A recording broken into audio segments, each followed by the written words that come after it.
The brass dome of the high meridian observatory caught the last of the winter sun and flung it back at the city like a quiet challenge.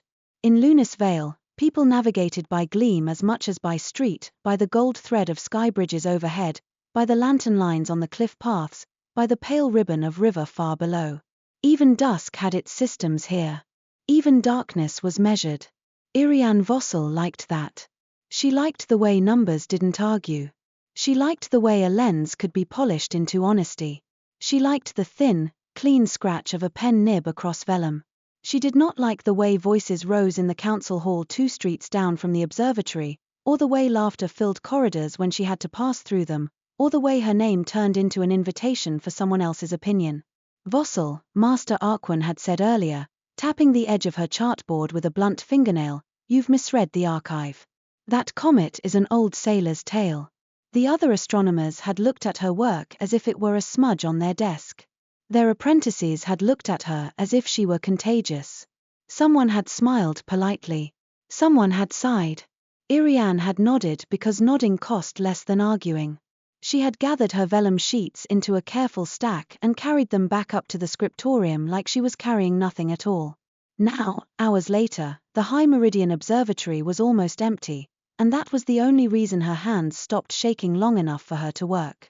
The scriptorium was a long room under a sloped ceiling, all rafters and hanging lamps, smelling of ink, oiled brass, and cold stone. Shelves of star atlases rose like quiet cliffs. The great central table was scarred with compass pricks and candle burns from centuries of hands that had tried to understand the sky. Iriane sat at the far end of it, in the shadowed corner where the lamplight was softest. Her dark hair had slipped loose from its pin and curled against her cheek. She tucked it back with a quick, impatient motion, as if the strand had insulted her. On the vellum in front of her, a tight web of lines and annotations spread outward from a single point, a faint pencil mark in the northern arc of the night sky, just off the familiar sweep of the serpent's coil. She checked her calculation again. And again. She did not allow herself to hope. Hope was loud. Hope was something that carried you into hallways full of other people. Hope got you talked about. But the numbers remained, steady and uncompromising. The object was real. It had moved just enough, just strangely enough, over the course of 3 nights of careful observation to separate itself from any known star. And its path, when extended and corrected for the city's own slow procession, curled with a familiar, impossible grace. Once in 1,000 years. A comet's return, written into the margins of an old atlas in a hand that had faded to near ghost. The 1000th run comet. She set the pencil down and rubbed her thumb along the pad of her forefinger, smoothing away a smear of graphite. Her heart was too quick. She forced her breathing to match the steady tick of the tower clock somewhere below. If she was wrong, she wanted to be wrong alone. Iriane rose, collected her chartboard and rolled vellum, and crossed the scriptorium on quiet feet. She moved as if the room itself might startle if she was careless. She passed the tall windows that looked out over Luness Vale and the sky bridges beyond arched spans of star metal and lumenstone that glimmered faintly even in the fading light, as if they remembered the sun long after it had moved on. Most people loved the bridges for the way they made the city feel like it was floating. Iriane had always loved them for the way they were precise. Each curve calculated. Each anchor point balanced. A story written in engineering, not in song. Tonight, one of the nearest spans shivered. It wasn't a dramatic thing. A small tremor, a flicker of light along the underside. If you weren't looking for it, you would have missed it. Iriane froze with her chartboard tucked under one arm. The bridge steadied. The glow returned to normal. Wind. A cart crossing. A child running too fast. Her gaze stayed on it a moment longer than was comfortable. Something in her chest tightened, as if her body had read a warning her mind had not yet translated. She turned away and continued down the stairs. The observatory's lower levels were colder.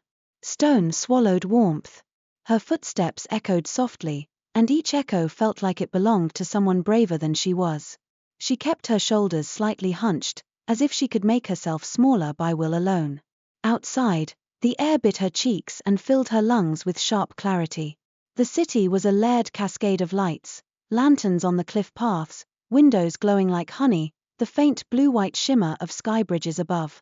Somewhere, a bell rang and was answered by another farther away. Below that, the river made its patient sound.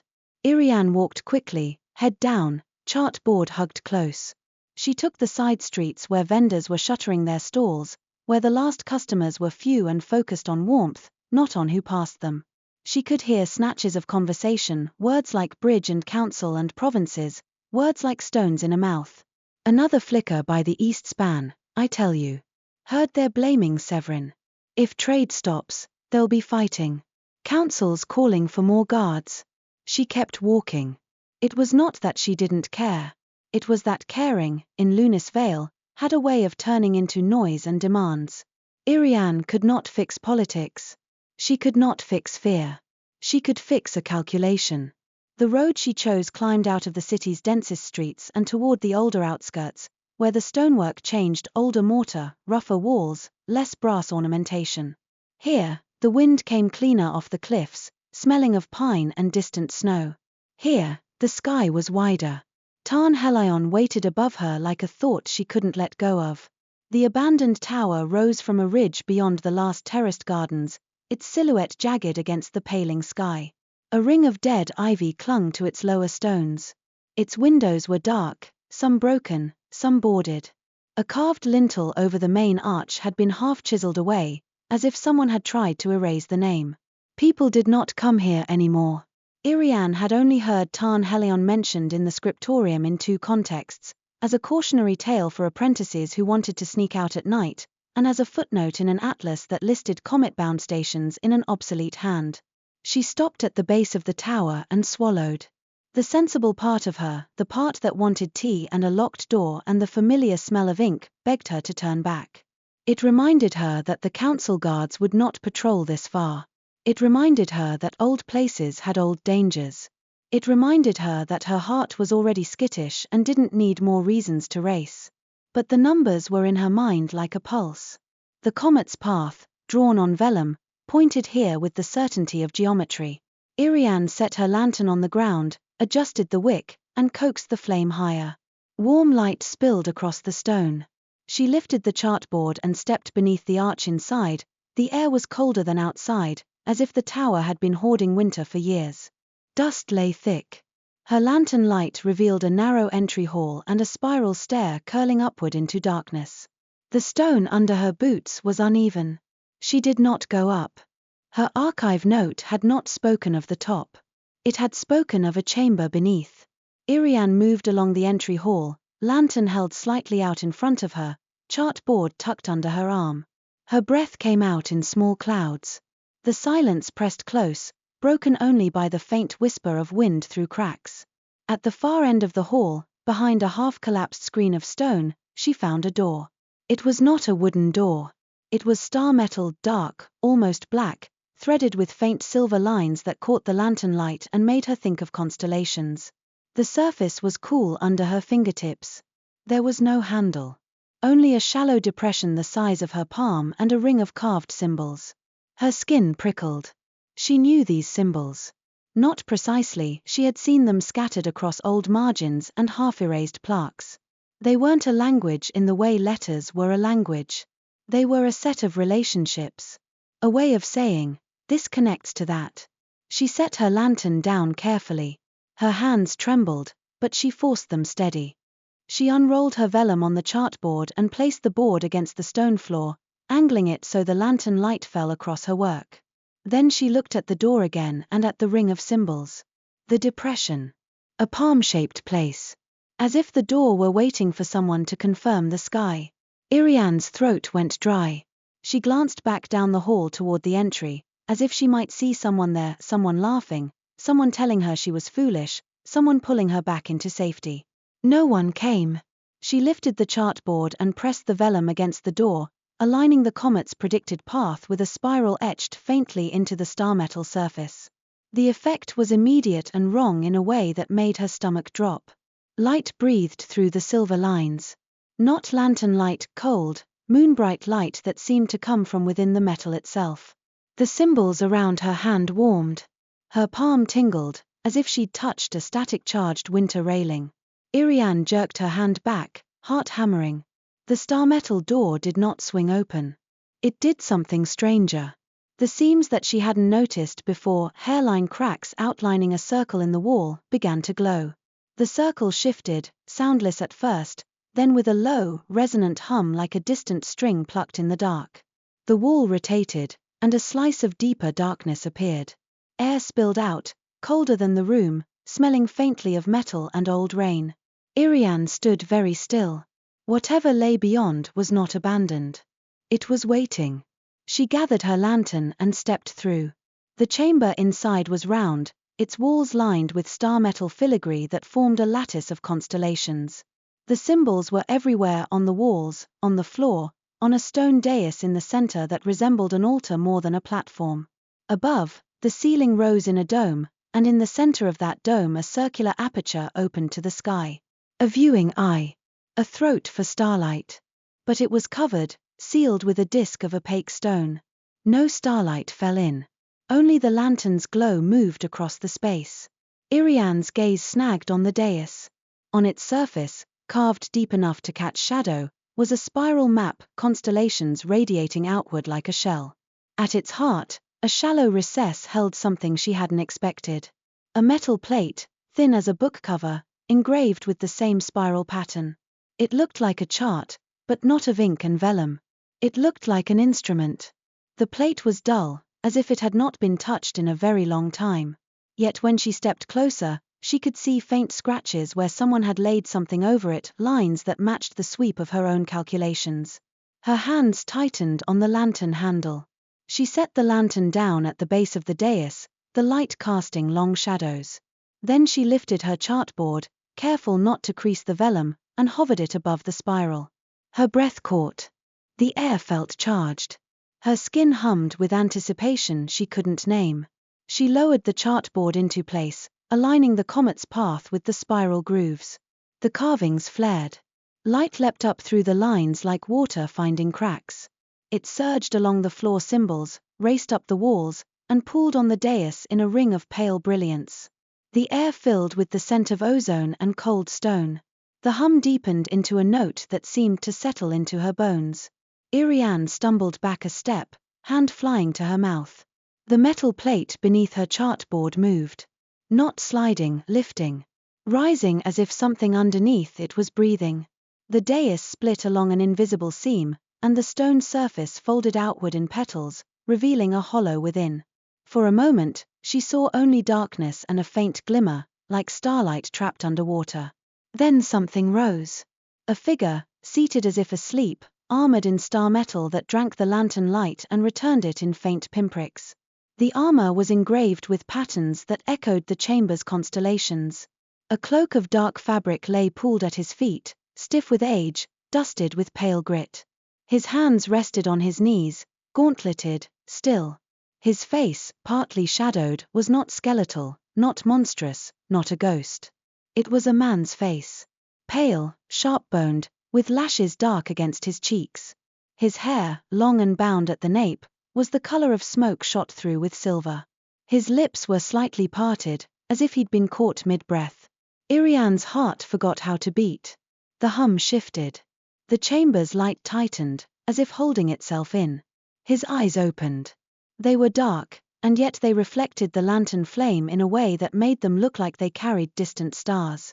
He blinked once, slow, like someone surfacing from deep water, and then his gaze fixed on her with sudden, startling clarity. He moved with no visible strain, as if sleep had been a pause rather than a prison. He placed one hand on the edge of the opened dais and rose to his feet. The sound of armor was not the clatter she expected. It was a soft chime, like thin metal rings touched in wind. He looked around the chamber as if measuring it, then looked back at Iriane. His expression was not confusion. It was recognition, bright and severe. "You," he said. The word hit the air like a bell note. Iriane's mouth opened, but nothing came out. Her throat felt locked. He stepped forward, and the chamber's light shifted with him, following the lines engraved in his armor as if he were part of the mechanism. He stopped at the dais's edge, close enough that she could see fine dust on his cloak and a thin crack in one shoulder plate where age or something had stressed it.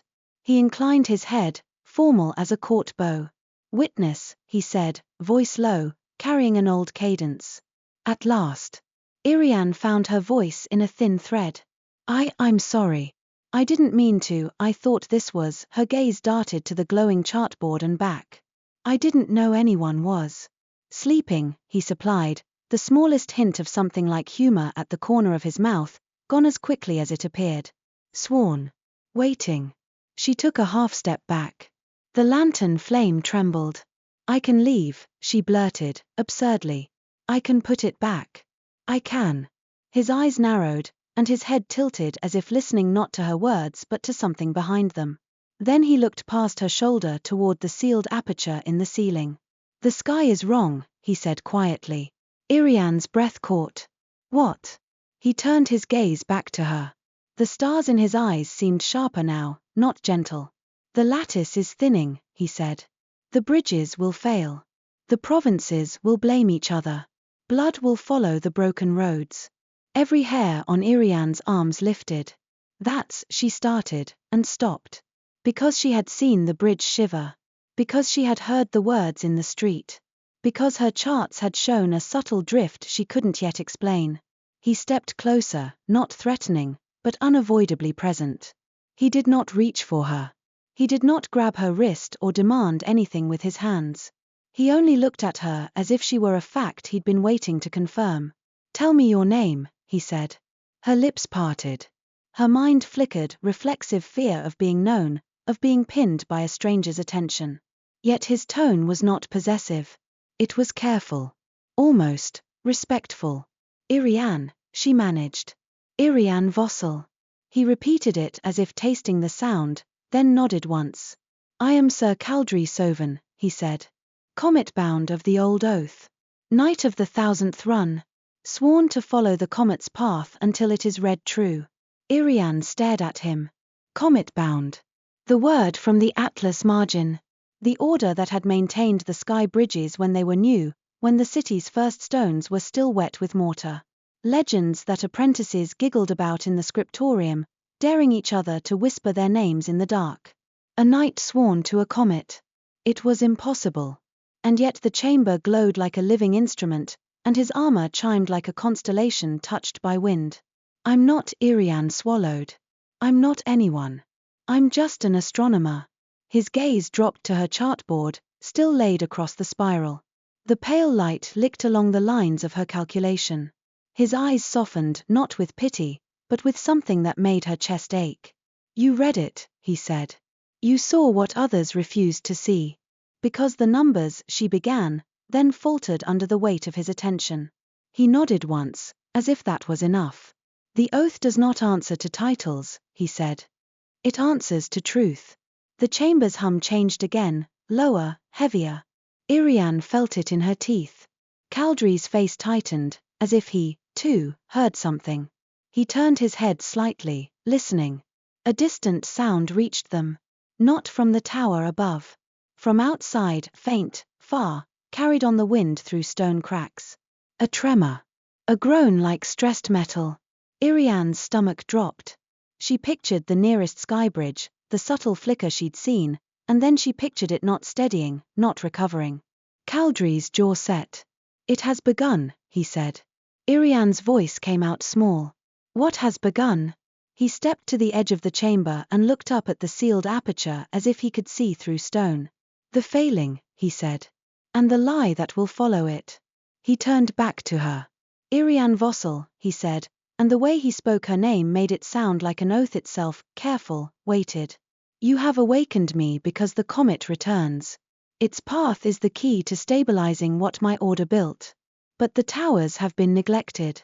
The instruments have been shifted. Someone has interfered." Her mind struggled to keep pace. "Why me?" she whispered, and hated how fragile it sounded. Caldrae's gaze held hers. "Because you are unpledged," he said. "Because you can read what the oathbound cannot." Iriane's breath shuddered out of her. Unpledged. Witness. Chosen. All words that sounded like stories meant to make someone feel important, and Iriane had never once wanted that kind of attention. She wanted to disappear into quiet work. She wanted to be useful without being seen. The tower above them groaned again, a low vibration through stone. Caldrae's head snapped toward the entry hall. His hand went, almost absent-mindedly, to the hilt of a sword that Iriane had not noticed at his side because it had blended so completely with the darkness of his armor. "I have been asleep too long," he said, and there was a brief, raw edge beneath his composure. "I should have woken sooner." "You didn't know," Iriane said before she could stop herself. He looked back at her. Something in his eyes shifted, surprise, perhaps, that she would offer him mercy. For a moment, the chamber's cold light made him look less like a legend and more like a man who had opened his eyes to find the world cracking. "I know," he said quietly. Then he straightened, as if the small kindness had steadied him. "We must go," he said. "Now." Iriane's throat tightened. "Go where?" "To the stations," he said. "To the towers that still remember the sky. We must triangulate the comet's true course before the Council declares war and before the lattice fails beyond repair." War.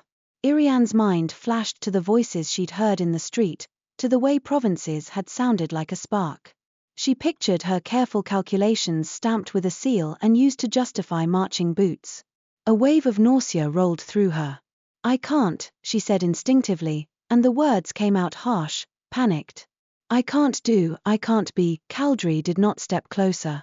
He did not raise his voice. He simply watched her, and his stillness gave her room to breathe. "What do you fear?" he asked, not accusing. Iriane's hands tightened around the strap of her chartboard until her knuckles ached. She stared at the glowing spiral on the dais as if it might tell her how to answer. "I fear," she said, voice barely audible, "that if I say yes, everything will change. And if I say no," her voice broke, "people will fall." Caldrae's expression softened, and it was the most human thing she had seen in him yet. "Change is already here," he said. "You only stand at the edge of choosing how it shapes you." His gaze dropped to her chartboard again, and then he reached out, slowly, deliberately, to touch the edge of the vellum. He did not touch her. His gauntlet hovered over the lines of her comet path with reverence, like a priest over a sacred text. "You made this," he said. "With your own hands. With your own mind. That is not nothing, Iriane Vossel."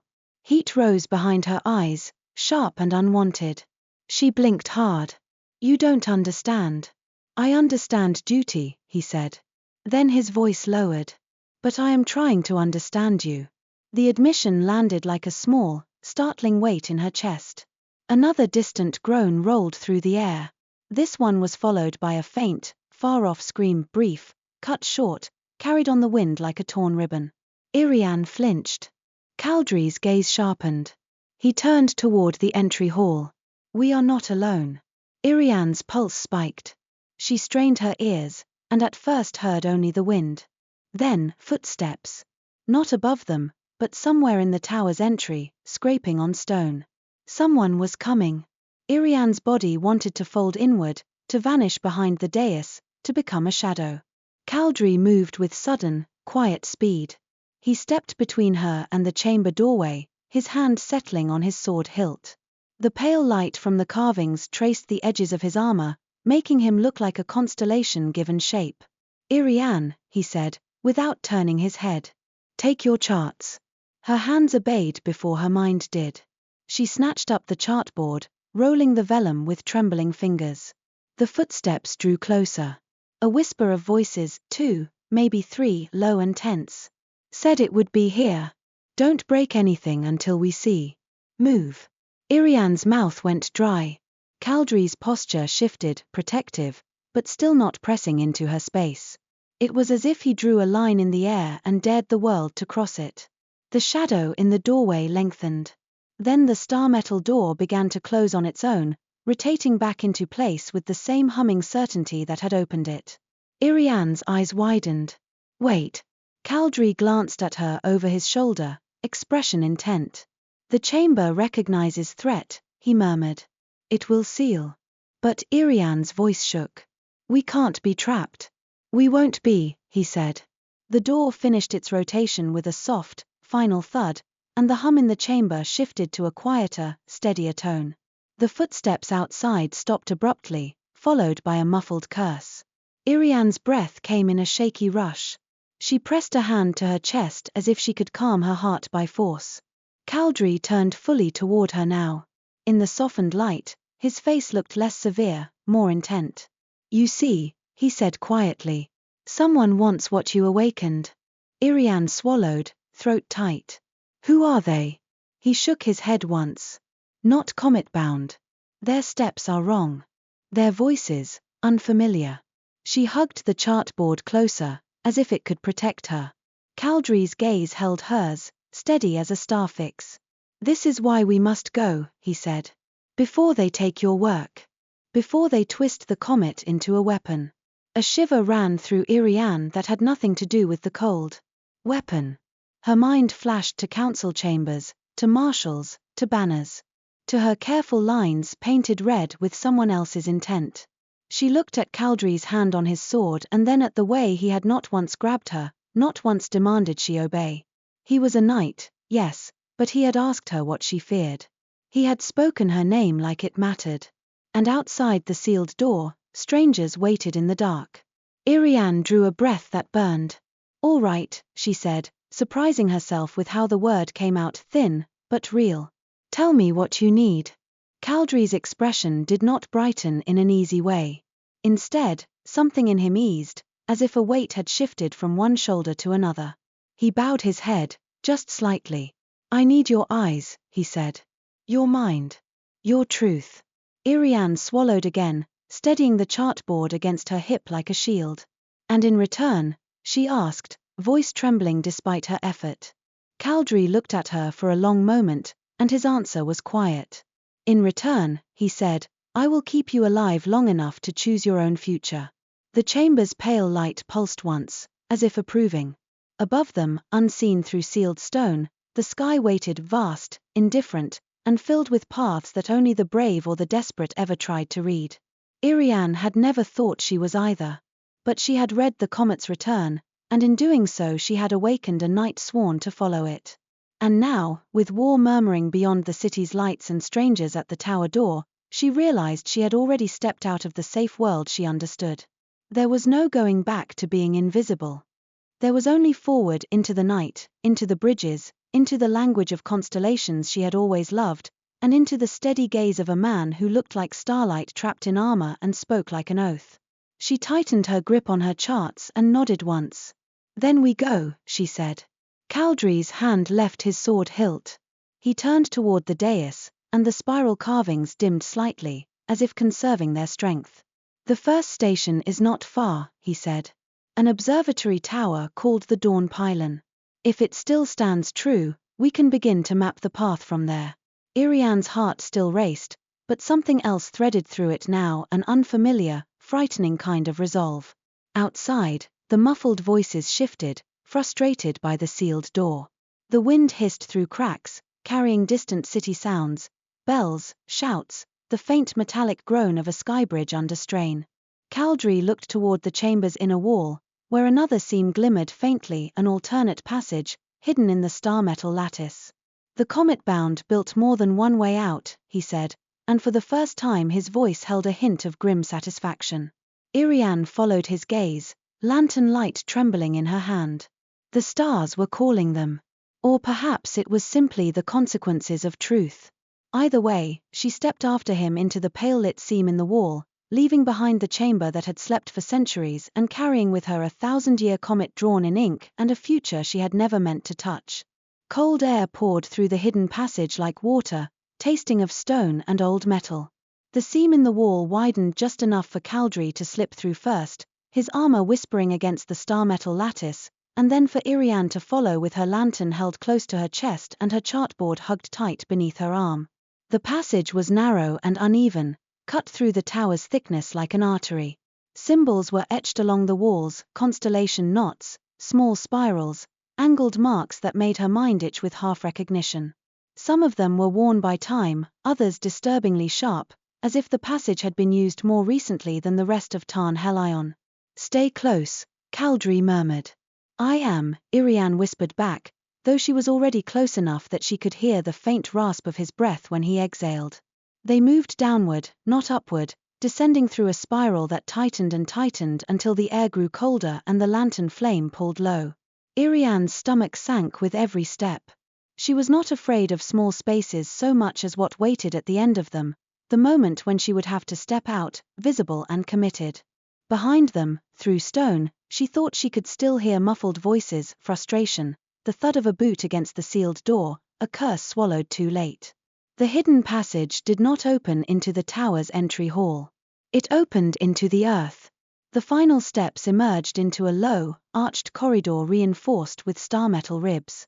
Iriane's lantern cast curved shadows that made the passage look like the inside of a sleeping beast.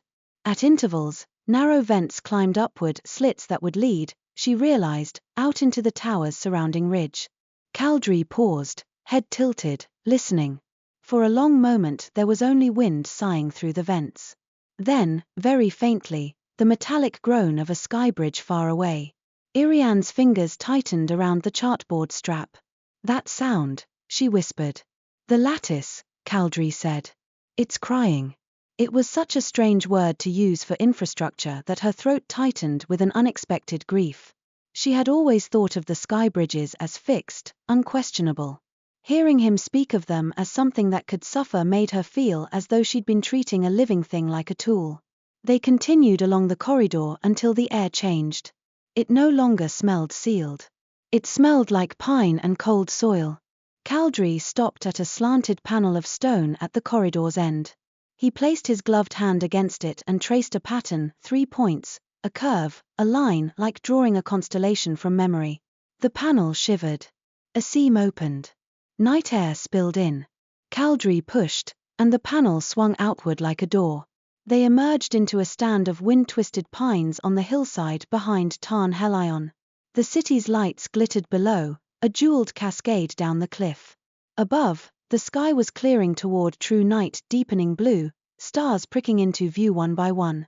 Iriane stood with the door panel closing behind them, her lungs filling with cold until it stung. She had expected panic to return now that the immediate danger of being found in the chamber was gone. Instead, she felt a kind of trembling focus, as if every part of her was trying to become useful at once. Caldrae looked down toward the city. His expression tightened. In the distance, on one of the nearer skybridges, a flicker of light ran along the underside, an uneven pulse that made the bridge look briefly sick. Even from here, Iriane could tell it was wrong. The lumenstone glow should have been smooth, steady, like a held breath. Now it stumbled. She swallowed hard. People will be on it. Yes, Caldrae said. He didn't say more, but Iriane heard what he didn't speak, and people will fall. She tried not to imagine it. Her mind offered images anyway, lanterns dropping through fog, the echo of screams against the cliff walls. We should warn the council, she said, and even as the words left her mouth she knew how they sounded, naive, desperate, hopeful. Caldrae's gaze slid to her, and something careful settled in his eyes. The council already knows the bridges are failing, he said.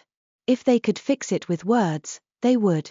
I mean warn them about the sabotage, Iriane insisted. About whoever was in the tower. They will ask how you know, he said. Iriane's mouth went dry. And then they'll ask why you were in Tarn Helion, Caldrae continued, voice level. And then they will ask what you woke. He did not sound afraid. He sounded experienced. Iriane looked back toward the tower's silhouette. Somewhere inside it, strangers waited, angry and thwarted. If they were willing to trespass into a sealed comet-bound station, they were willing to do worse. She hugged her chart board closer. So we can't go back. Not yet, Caldrae said. Not yet. The words rang oddly in her chest. There was a world in which she could go back. A world in which she would return to her corner table and pretend this had been a hallucination born of sleeplessness and ink fumes. But that world was already collapsing like a bridge span losing its anchors. Caldrae began moving along the ridge path, away from Tarn Helion and toward the darker slope that led to the eastern skywalks. He moved with the confidence of someone who could navigate in starlight. Iriane hurried after him, lantern tucked under her cloak to shield it from wind. After several minutes of silence, she forced herself to speak. You said the first station is the Dawn Pylon. Yes. Where is it? Across the eastern sky bridges, he said. Beyond the city's upper terraces. On the ridge that watches the sunrise. Iriane's stomach tightened. Across the sky bridges. Caldrae glanced at her. The faintest crease appeared between his brows. You fear heights. It wasn't a question. Iriane's cheeks warmed, shame quick and sharp. I don't. I can cross them. I do cross them. Sometimes. Sometimes, he echoed, and there was no mockery in it. She swallowed. I don't like feeling unbalanced. His gaze stayed on the path ahead. Neither do I. The admission startled her. Caldrae Soven, sworn knight of a 1,000-year comet, admitting discomfort like an ordinary person. Iriane hesitated, then asked, What don't you like? His jaw worked slightly, as if the question required effort. I don't like waking to find my order reduced to dust, he said quietly. I don't like not knowing who still lives. I don't like the idea that our work might be turned into a weapon. That was not the answer she'd expected. It wasn't about heights at all. It was about grief. Iriane's throat tightened. I'm sorry. Caldrae's gaze flicked to her again, and this time she saw the surprise there plainly, as if apology was another kind of Starlight he hadn't anticipated. He nodded once, stiffly. Thank you. They walked until the ridge path dipped into a shallow ravine and the trees thickened. The wind softened here. The city sounds faded. Only the distant groan of sky bridges remained, low and intermittent. Iriane's mind clung to tasks the way it always did when emotion threatened to overwhelm her. Tell me about the comet, she said, because if she focused on facts she could breathe. Why once in 1,000 years? Is it truly that long a period, or is it symbolic? Caldrae's pace did not change. It is that long, he said. Or near enough. Its path is wide. It threads between the outer lights and the dark beyond, where the sky is thin and cold. He spoke of it as if he'd seen it. You've seen it, Iriane realized. His expression shifted. Something distant settled in his eyes. I have seen it blaze overhead, he said. I have stood beneath it while it wrote its arc into the ether lattice. I have felt the bridges sing with new strength for a season. And then you slept, Iriane whispered. Yes. Why? The word escaped before she could soften it. Why sleep for centuries and wake now? Caldrae's gaze lowered to the path. Because our oath is not constant, he said. It is fed by rare alignments.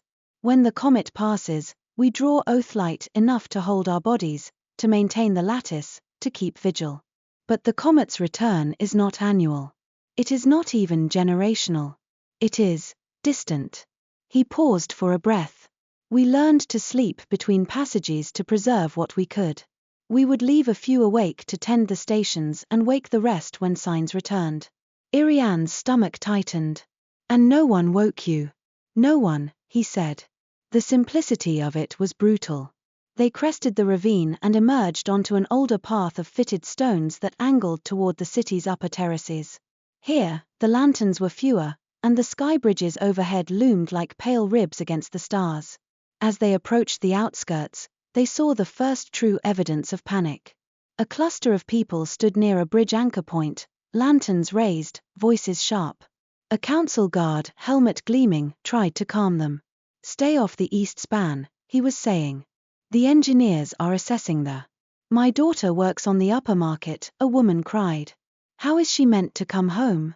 She can take the long stare, the guard snapped, and then softened when the woman's face crumpled. Please. It's for safety. But they said last week it was safe, someone else shouted. They always say it's safe. Iriane shrank instinctively, drawing her cloak closer, trying to melt into shadow. Caldrae slowed. His gaze moved across the crowd with a soldier's assessment: exits, threats, angles. I don't want them to see you, Iriane murmured. His voice came low. They will see me if they look. Iriane glanced at him and realized why. Even without the chamber's pale glow, he looked wrong against the world, too old, too still, too carved by a different kind of time. His armor was dark, but it held starlight in its engraved lines. His cloak moved as if it remembered a formal weight. He was a legend walking through a frightened city. Iriane's heart thudded painfully. Is there another way? She asked. Caldrae nodded toward the cliffside. There are maintenance walkways beneath the bridge. The Comet-bound built them for emergency access. Iriane's stomach turned over. Beneath. You would rather be unseen, he said, and again it wasn't a judgment. Yes, she admitted, voice barely audible. He shifted his course without hesitation, guiding her along a narrow stair that descended under the main bridge approach. The stair was meant for engineers, not for citizens. It was slick with frost at the edges. Iriane kept her eyes on her boots and on Caldrae's heels, refusing to look down through the gaps in the stone. The maintenance walkway was a narrow ledge built into the bridge's underside. Star-metal ribs arched overhead like the bones of a great creature. Lumenstone nodes embedded in the metal glowed faintly, but the light stuttered, faint pulses that made the shadows jump. Iriane's throat tightened. It's worse up close. Yes, Caldrae said. His voice was grim. The lattice is starving. How can you tell? She asked, because asking kept her mind from spiraling. He set a gloved palm against one of the ribs. The metal thrummed under his touch. It should feel like a steady current, he said. Like a held note. This, he frowned. This is a cough. Iriane swallowed, fighting the urge to press herself flat against the bridge. The ledge was narrow, and beyond it was open air and fog and river far below. Her knees wanted to wobble. Caldrae glanced back at her. Look at me. She did, startled, and met his eyes. Breathe, he said quietly. Count if you must. Iriane drew in a shaky breath. Count. She could count. 1, 2, 3. Her heartbeat was loud in her ears. She forced her next breath to match his pace. Caldrae turned forward again, but he did not increase his distance from her. He walked just ahead, close enough that she could reach for his cloak if she had to. She did not reach. But the knowledge that she could steadied something in her chest. Halfway across the span, the bridge shuddered. It was stronger than the flicker she'd seen from the observatory. The whole structure vibrated under their feet, a sudden jolt that sent Iriane's stomach into her throat.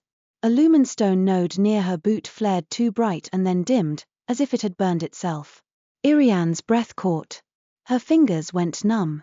Caldrae stopped instantly and braced, his feet planted wide. He reached back, not to grab her, but to offer his hand, open.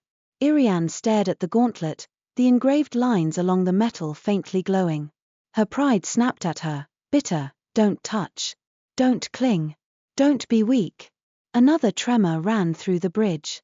The ledge beneath her boot slipped a fraction as frost crumbled. Iriane made a small sound she hated, half gasp, half whimper, and her hand shot out.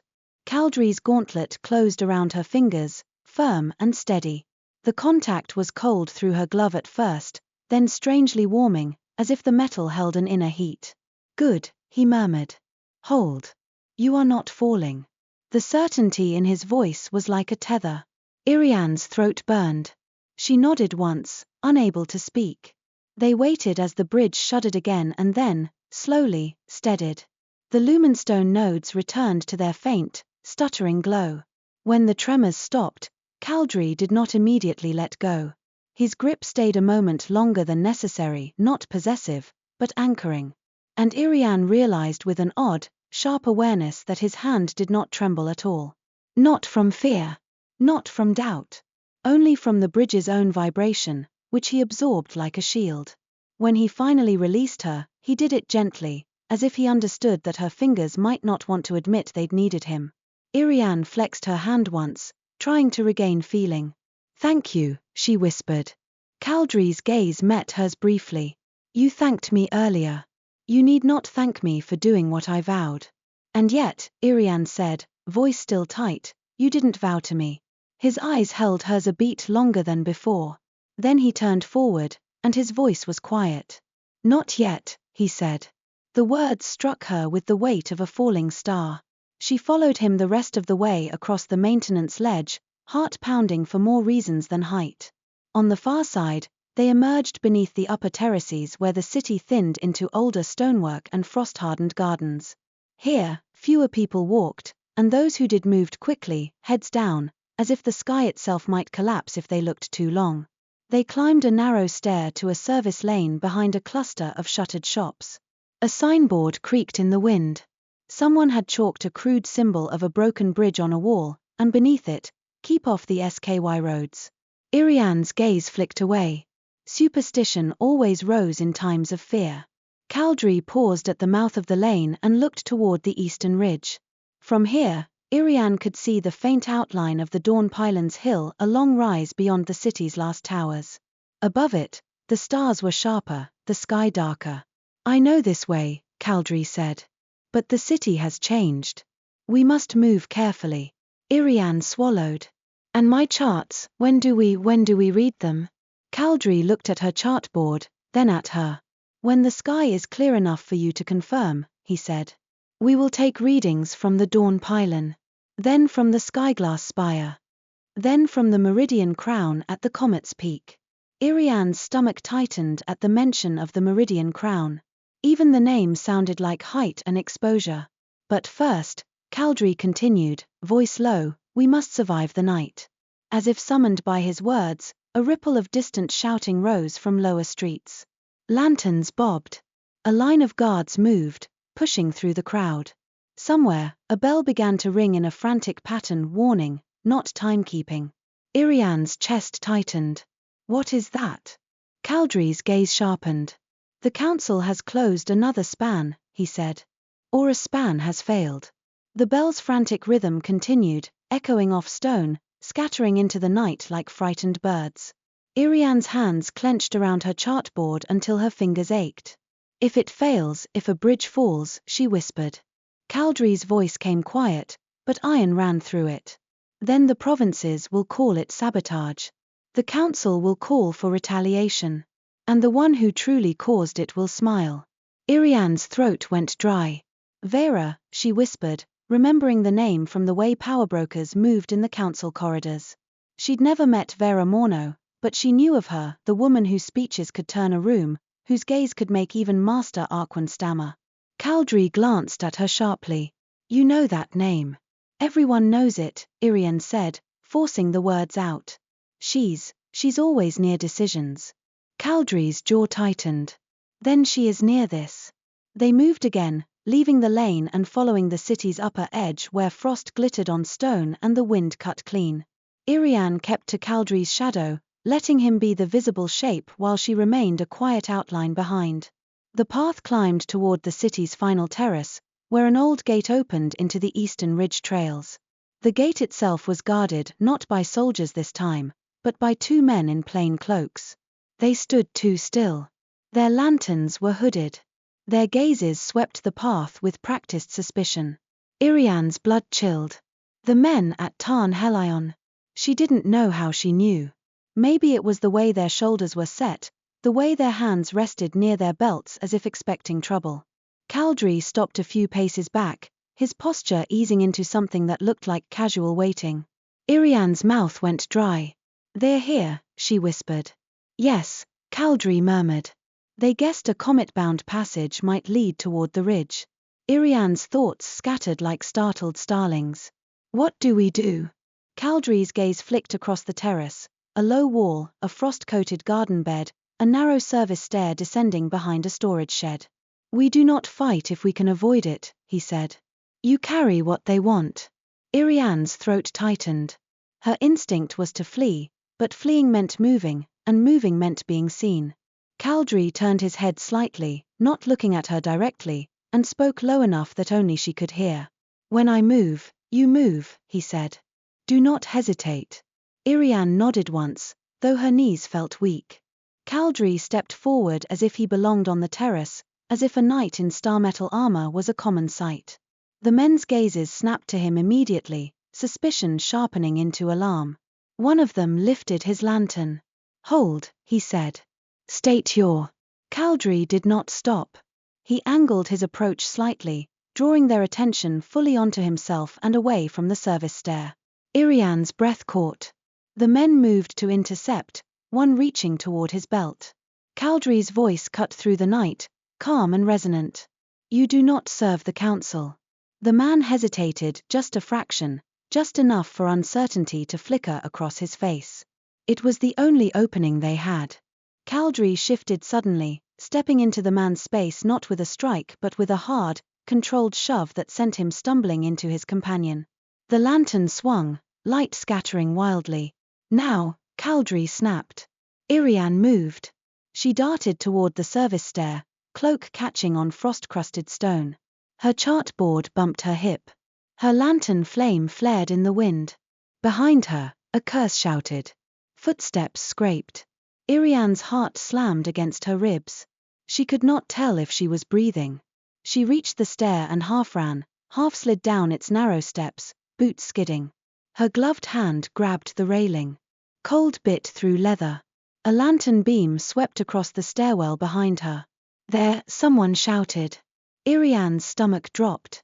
She forced herself to keep moving, down and down, into the shadowed space behind the storage sheds. At the bottom, the stair opened into a narrow service corridor lined with stacked crates and barrels. The smell of old grain and damp wood filled her nose. She pressed herself against the wall, clutching the chart board to her chest as if it could stop her heart from bursting. Footsteps thudded on the stair above. Iriane's mind screamed, "Hide! Hide! Hide!" She ducked behind a stack of crates, pulling her lantern close and turning the flame low with shaking fingers. The corridor beyond was dim, lit only by thin moonlight through cracks. The footsteps reached the bottom stair. A shadow spilled into the corridor. Iriane held her breath until her chest burned. Then another shadow joined it, broader, steadier. Caldrae. He moved into the corridor like a piece of night given a spine, his armor barely catching light. His head turned sharply, scanning. "Iriane," he whispered. She made a tiny sound and stepped out from behind the crates, relief so intense it nearly made her knees buckle. Caldrae reached her in 2 strides. His gaze flicked over her lantern, chartboard, face, checking for injury. "You're hurt?" he asked. "No," she whispered. "No. I'm fine." His shoulders eased a fraction. Above them, voices echoed down the stairwell. They went down. "Find them, she's got the charts. Don't let them reach the ridge." Iriane's stomach turned to ice. Caldrae's jaw set. "We cannot use the main gate now. Is there another way?" Iriane whispered, hating how small her voice sounded. Caldrae looked down the corridor toward a dark gap between buildings where the city's wall met the cliff path. "Yes," he said. "But it is narrow." Narrow sounded like confinement. It sounded like cliffs and slipping stones and open air. Iriane swallowed hard. "I can do narrow." Caldrae's gaze met hers, and something steady passed between them, recognition of effort, not perfection. "Good," he said softly. "Stay close." He moved first, guiding her through the service corridor and out into a thin alley that hugged the city's outer wall. The stone here was slick with frost, and the drop beyond the wall was nothing but fog and river. Iriane kept her eyes on Caldrae's cloak, on the line of his shoulders, on the lantern glow he shielded with his body. They slipped along the wall until the alley narrowed to a break in the stonework, a maintenance breach, barely wide enough for a person. Beyond it, a steep trail descended along the cliff face, hidden from the terrace above. Caldrae paused at the breach and looked at her. "The ridge path is exposed," he said. "But we can reach the lower approach to the Dawn pylon. It will take longer." Iriane's throat tightened. Longer meant more time for bridges to fail, for war to ignite. But it also meant less chance of being caught. She nodded once. "We go." Caldrae stepped through the breach and onto the cliff trail. He tested the stone with his boot, then offered his hand again, open, not forcing. Iriane stared at it for a heartbeat. Then she took it. His grip closed around her fingers, firm and steady, and guided her onto the narrow trail. The night wind hit her face like a slap, carrying the city's bell clamor behind them. The sky above was vast and indifferent, stars sharp as needles. Iriane's breath shook, but she kept moving, one careful step after another, letting Caldrae's steadiness become a rhythm she could borrow. Below, fog rolled in pale layers. Farther down, the river flashed faintly in moonlight like a blade. Behind them, somewhere in Luness Vale, a sky bridge groaned again, long, low, like an animal in pain. Caldrae's hand tightened slightly around hers, not in panic, but in promise. "We will not be too late," he said, voice low against the wind. Iriane did not know if it was true, but she wanted to believe him. And as they descended the cliff trail toward the eastern ridge, charts pressed to her chest and a comet's path burning behind her eyes, she realized that believing him was beginning to feel less like foolish hope and more like a choice she was making on purpose. The cliff trail narrowed as it wound eastward, hugging the stone like a secret. Frost glazed the edges of each foothold, and the wind tried to pry Iriane's cloak loose, snapping it against her legs. Caldrae moved ahead with measured confidence, testing each step before shifting his weight. When the path tightened to a ledge that forced her to turn sideways, he reached back without looking, and his hand found hers as if it had always known where she would be. Iriane pretended it was only for balance.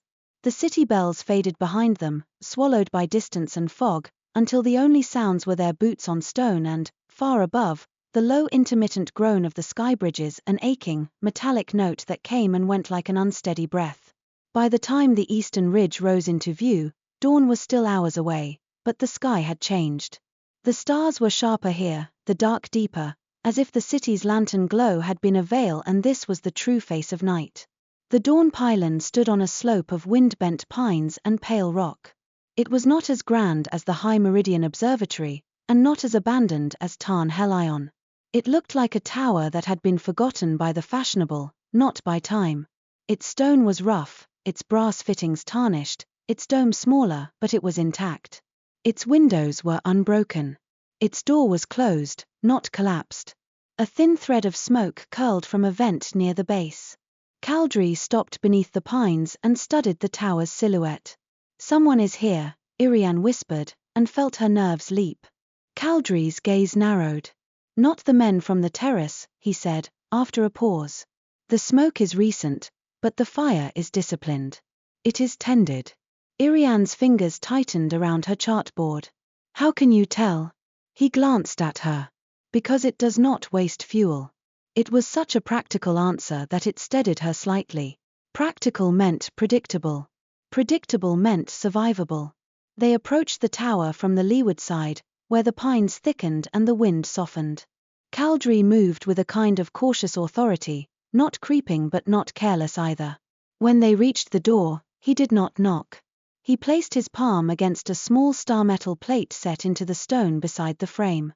The plate was dull, like the one in Tarn Helion, but as his hand touched it, faint lines stirred under the surface, constellations waking. Iriane held her breath. The door opened inward without a sound. Warmth breathed out, wood smoke, oil, and the sharp scent of ground herbs. Lantern light spilled across the threshold.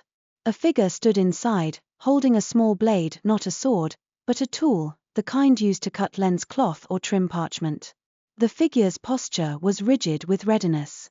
She was a woman, older than Iriane, with dark hair braided close to her scalp and streaked with silver at the temples. Her clothing was practical, layered wool, leather braces, a belt heavy with pouches.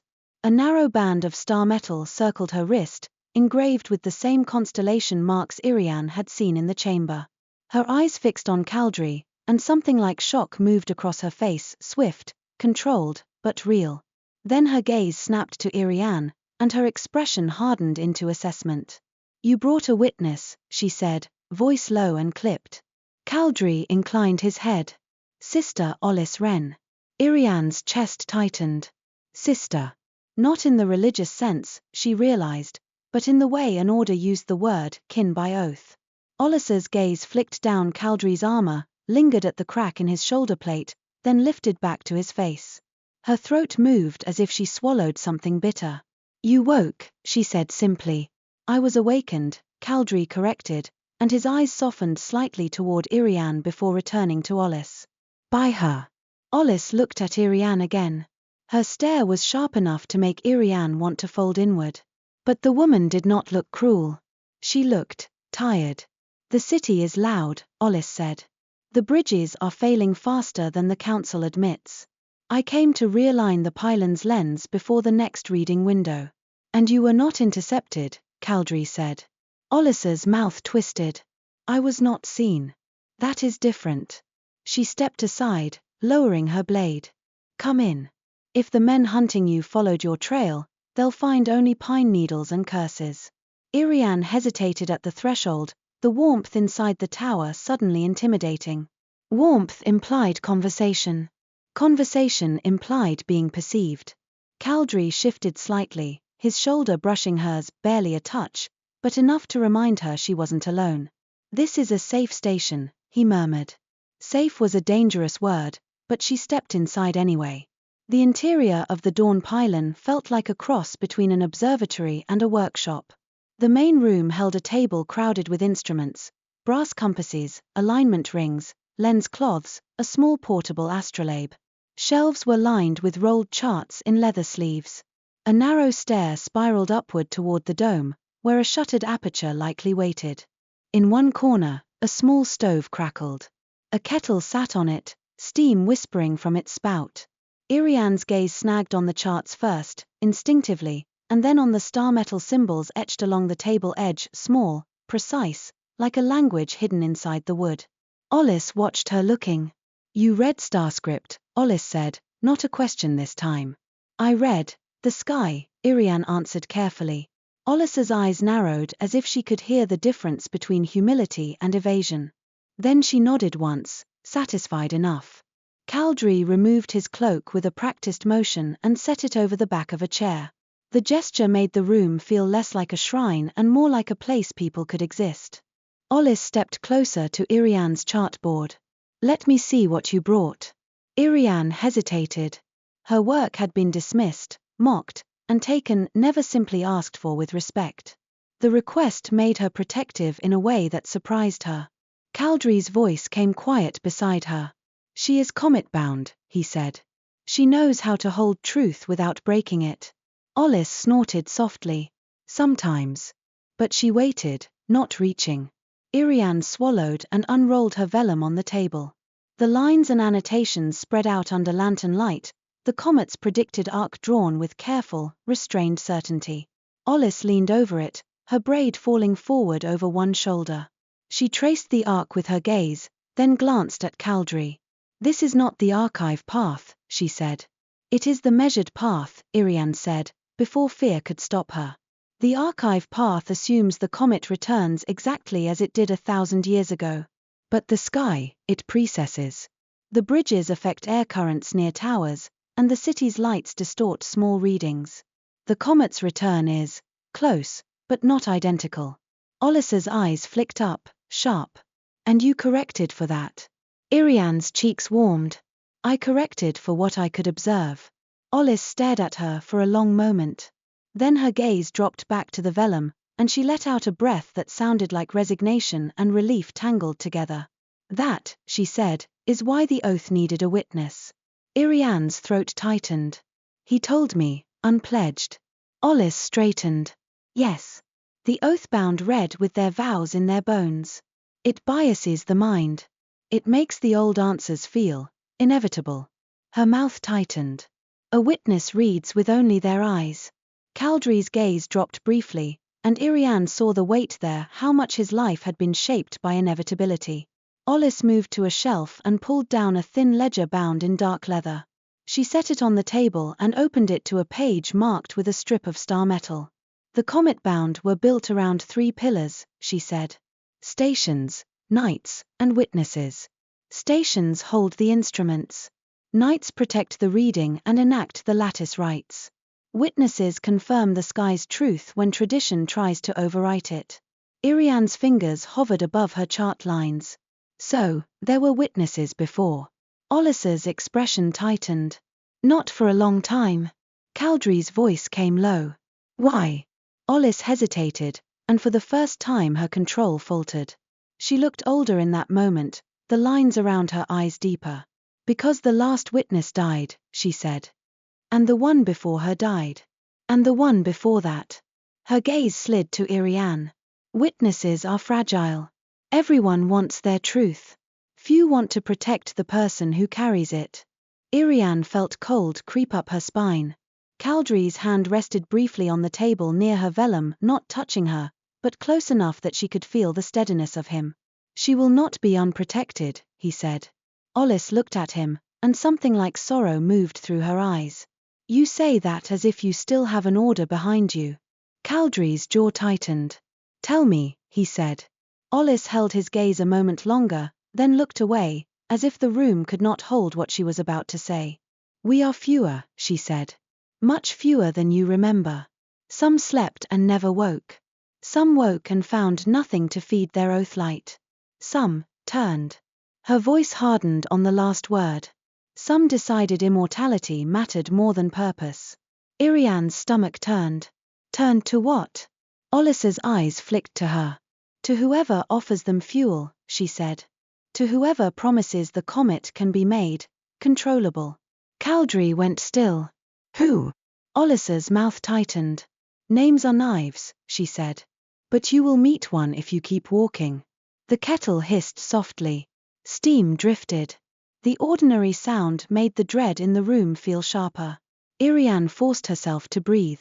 We need the reading, she said, because the idea of a task was a rope in her hands. We need to confirm the path from here. Ollis nodded, grateful for the shift. Yes. The pylon's lens is nearly aligned. She jerked her chin toward the spiral stair. Up. Iriane's stomach tightened at the thought of climbing into the dome, of opening shutters to a sky that felt too big. But she followed anyway, lantern in one hand, chartboard in the other. Caldrae went behind her, close enough that she could feel him as a presence without being crowded by him. Ollis led, her steps sure.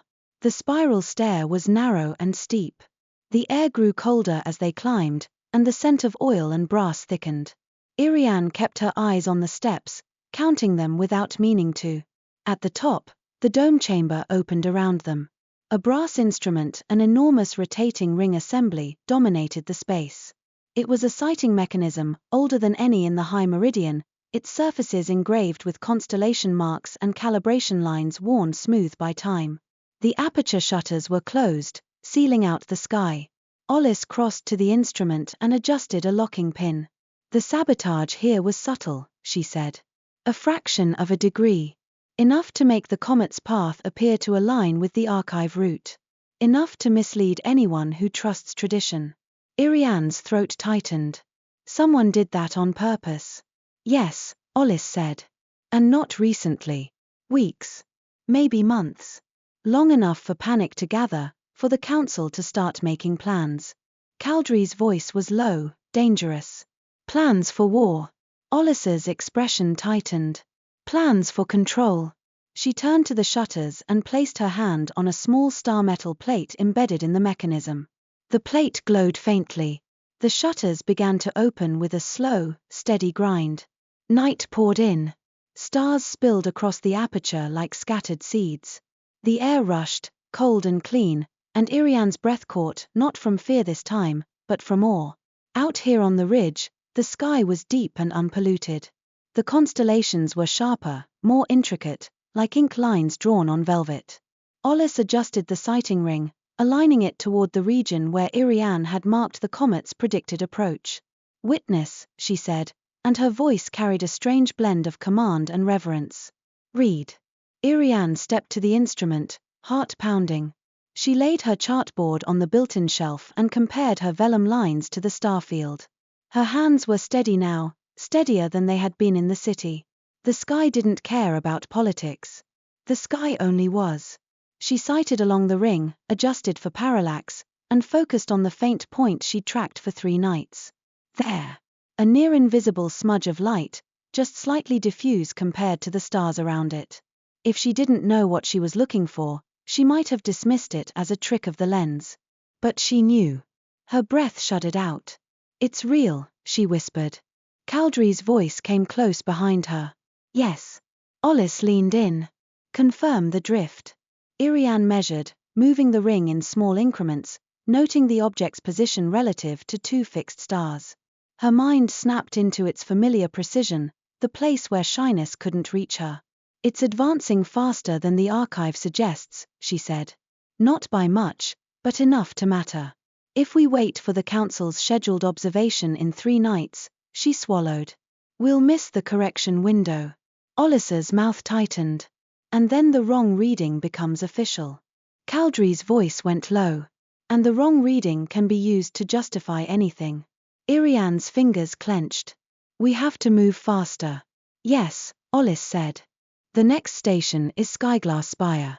Its angle will let you confirm the comet's true arc and identify where the lattice will need reinforcement. Iriane glanced at her chart, then at the stars. We can do it, she said, and the words surprised her. She wasn't someone who said that. Caldrae's gaze met hers in the starlight. Something softened in him, approval, relief, perhaps something more careful and private. Ollis closed the shutters again, sealing the sky away, and the dome chamber returned to lantern-lit intimacy. You will not travel alone, she said abruptly. Caldrae frowned. I am with her. Ollis shot him a look sharp enough to cut. And if you are separated? If you fall? If you are intercepted? Her voice dropped. You are oath-bound, Caldrae. People will aim for you. They will try to use you. She is the fragile piece in this, whether she wants to be or not. Iriane stiffened at the word fragile, but she couldn't deny the truth of it. She wasn't trained to fight. She wasn't built for public confrontation. She was built for reading quiet truths and putting them into lines. Ollis continued, I have allies.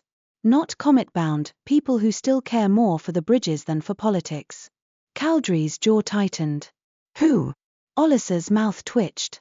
A courier. A lenswright. And a stubborn engineer who owes me her life. Iriane's heart stuttered. You mean? Tessin Mirholt. Ollis's eyes flicked to her. You know that name. Everyone knows Tessin, Iriane said, startled into honesty. She's loud. Ollis snorted. Yes. Loud enough to distract a crowd. Brave enough to walk a bridge when it shivers. Iriane imagined Tessin's quick smile, her quick feet, her habit of talking to fill silence. She had seen her once at the upper market, laughing as she balanced a satchel of letters and parcels. The thought of someone like that in this secret, oath-bound world felt unreal. Ollis led them back down the spiral stair into the main room. She moved to a small storage alcove and unlatched a box. Inside were travel supplies, dried bread, wrapped cheese, a small pouch of bitter herbs. She shoved them into Caldrae's hands. Eat, she ordered. And listen. Caldrae took the supplies without comment. Ollis unrolled a different chart, thicker paper, marked with maintenance routes and skybridge access points. Skyglass Spire is reachable by the old upper skywalk if the spans hold. But the council has closed several bridges. Her finger tapped a route that curved along the cliffside. This path avoids the main crossings. It is slower, but less watched. Iriane leaned in, eyes scanning. These maintenance points. Yes, Ollis said. Comet-bound access nodes. They will open to Caldrae's touch. Her gaze sharpened. But not all of them. Some have been rekeyed. Iriane's stomach tightened. By who? Ollis's mouth hardened. By someone with comet-bound knowledge. Caldrae's hand tightened around the chart. The engraved lines on his gauntlet caught lantern light like cold fire. Ollis continued, I have also found this. She reached into her belt pouch and drew out a folded paper, its edges creased as if it had been handled too often. She set it on the table and flattened it. It was a council notice. Not posted publicly. Not the kind meant for market walls. The seal at the bottom was genuine, wax-stamped with Luness Vale's crest. Iriane's breath caught. Where did you get that? Ollis's eyes were flat. From a desk that wasn't guarded as well as its owner thought. Iriane's fingers hovered above the paper, then touched it lightly as if it might burn. Her eyes scanned the formal script. A requisition order. Authorization for additional guard units. Emergency seizure of astronomical materials relevant to infrastructure stability. A list of names in the margin, astronomers whose work would be collected. Her name was there. Iriane's stomach dropped. Heat surged into her cheeks, then drained away, leaving her cold. They were going to take my charts, she whispered. They already tried, Ollis said. This is the lawful version. Caldrae's voice went low. And who authored it? Ollis tapped the paper with a blunt finger. Vera Morno. The name sat on the page like a blade. Iriane's throat tightened. She's using the bridge failures to consolidate power, Ollis said. To redirect fear. And if she can claim the comet's return as a weapon or a miracle under her control, she becomes untouchable. Caldrae's eyes were dark. She would anchor the comet. Ollis's gaze flicked to him. You know that term. I know it, Caldrae said, and his voice held a coldness that made Iriane's skin prickle. It is forbidden. Forbidden, Ollis echoed, bitter. And yet someone is building an anchoring lattice at the Meridian Crown. I have seen shipments of lumenstone diverted. Star metal moved under night guard. Iriane's mind lurched. Meridian Crown. The highest tower. The place the comet would blaze overhead at its brightest. You're sure? Iriane whispered. Ollis's gaze pinned her. I do not speak on guesses. Iriane's chest tightened until it hurt. If Vera was building an anchoring lattice, then everything Caldrae had said about bridges burning out, about catastrophe, was not fear. It was mathematics. Caldrae's voice softened slightly when he spoke again, as if he remembered Iriane was standing in the blast radius of these truths. We can stop her, he said. Ollis's mouth tightened. If you can reach the stations and confirm the true path before she makes her reading official. Iriane stared at her own name on the requisition order. The neat script looked like a stranger. It looked like permission for her life to be taken apart and used. She swallowed hard. Then we don't let her, she said. The words came out steadier than she felt. Caldrae's gaze shifted to her, and something in his expression changed, subtle, private. He did not smile. But the tension in his shoulders eased as if he'd been waiting for her to choose, not because he wanted to force her, but because he needed to know where she stood. Ollis watched them both, eyes narrowed. You're attached, she said bluntly. Heat rushed into Iriane's face. We're not. Caldrae spoke at the same moment, equally stiff. We are aligned. Ollis's mouth twitched. That's a very comet-bound way to avoid the truth. Iriane's throat tightened. The truth was not a single thing. It was a web of small decisions, him offering his hand, him not pressing her, him saying her name like it mattered. Her choosing to keep moving when she wanted to hide. Her feeling safer beside him than she'd felt anywhere in the city for months. She couldn't name what it was yet without shattering it. Ollis's expression softened, almost imperceptibly. Good, she said, surprising them both. Attachment makes you careless, but it also makes you stubborn. And you will need stubborn. She moved to the stove and poured 3 cups of bitter tea from the kettle. The steam curled up, fragrant with herbs that smelled like pine and sharp mint. Drink, she ordered, handing 1 cup to Iriane. Iriane took it with both hands, grateful for the heat. The cup warmed her fingers, and the bitterness on her tongue pulled her fully into the moment. Caldrae drank without flinching. Ollis watched Iriane over the rim of her own cup. Tell me, she said. When you laid your chart on Tarn Helian's dais, did the chamber flare bright? Yes, Iriane said cautiously. It recognized the alignment. Like it had been waiting for the correct path. Ollis nodded. Then your reading matches the oath's intent. That is important.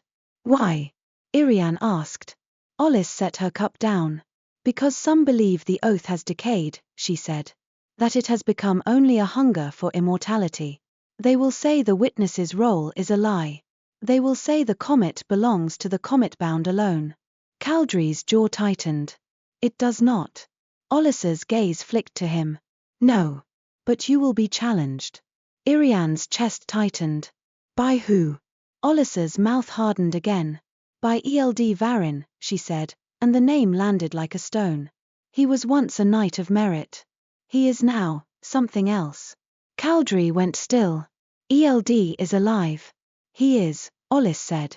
And he has learned to live on borrowed light. He believes the comet can be chained. He believes witnesses exist to serve the oathbound, not to correct them. Iriane's stomach turned cold.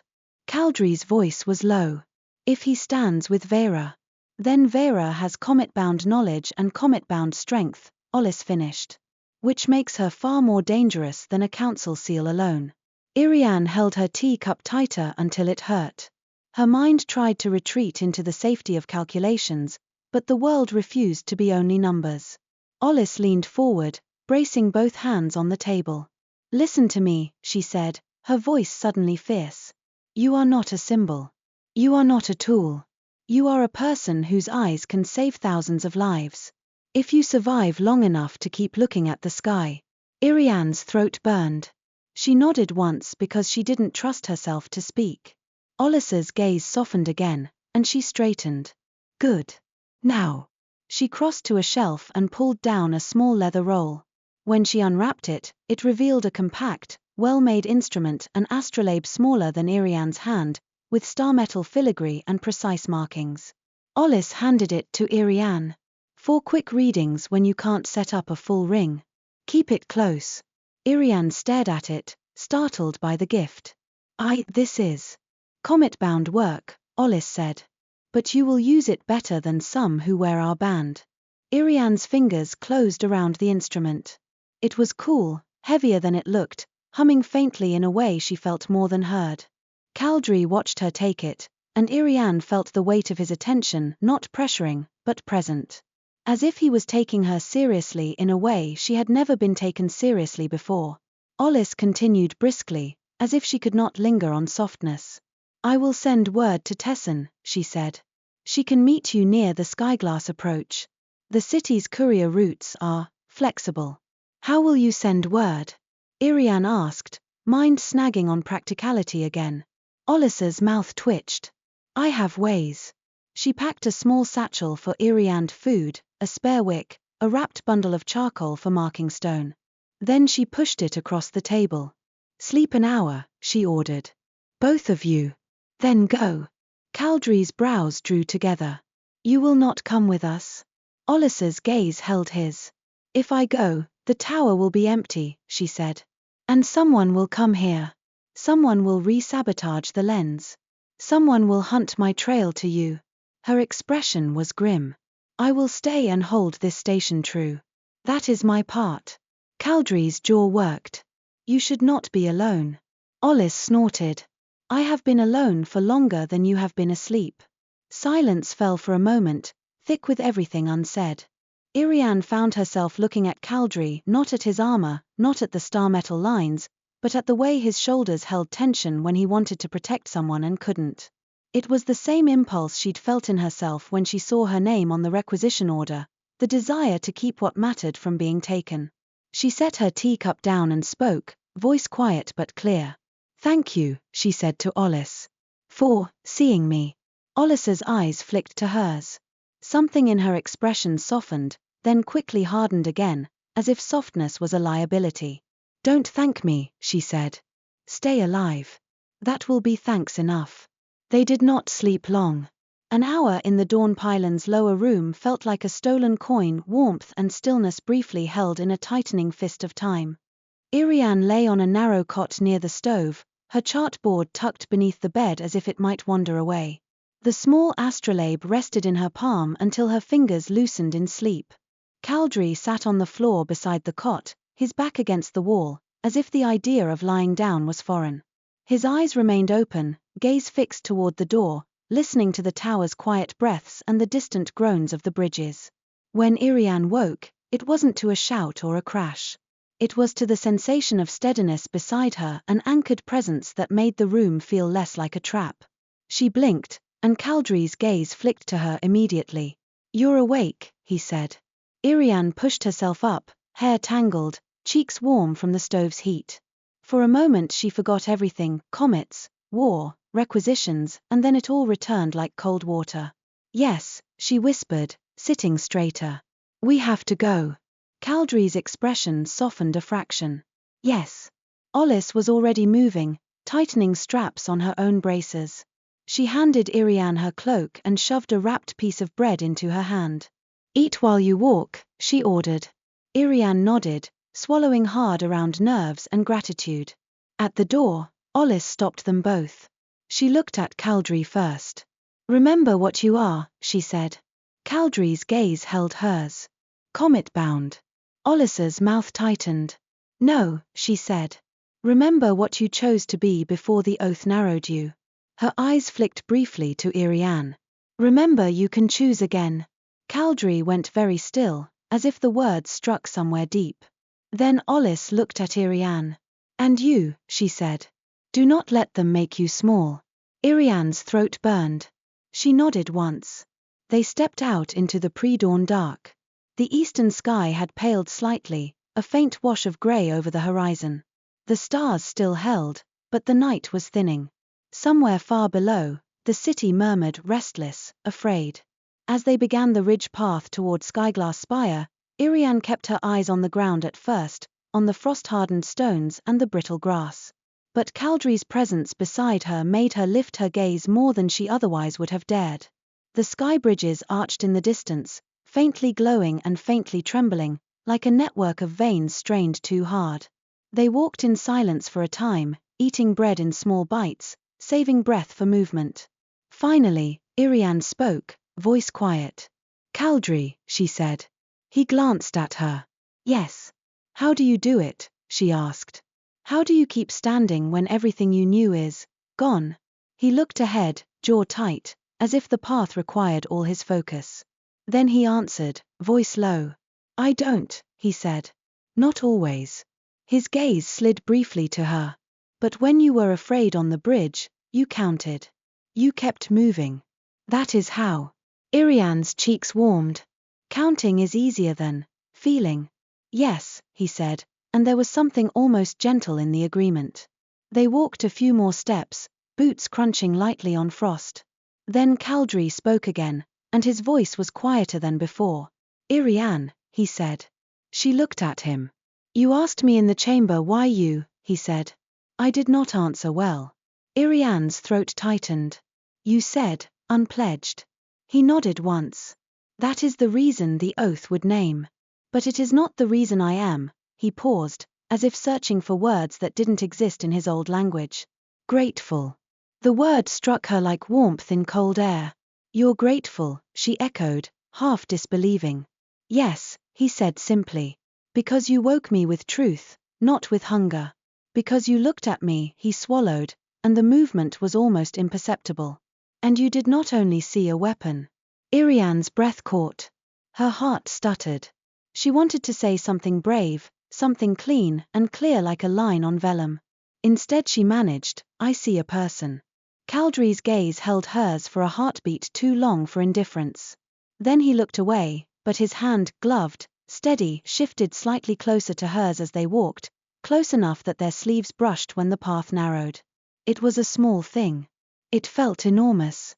Ahead, the ridge curved, and through the thinning trees, a taller structure began to rise, glass and brass catching the faintest hint of dawn. Skyglass Spire. Even from this distance, Iriane could see its defining feature, a series of angled glass panels around its upper dome, designed to refract and focus starlight into precise measurements. In the early twilight, those panels held the dim sky like trapped water. Relief fluttered in her chest, then died as her eye caught movement near the spire's base. Lanterns. A cluster of figures, too many to be ordinary maintenance workers. Caldrae stopped instantly, posture tightening. Iriane's stomach dropped.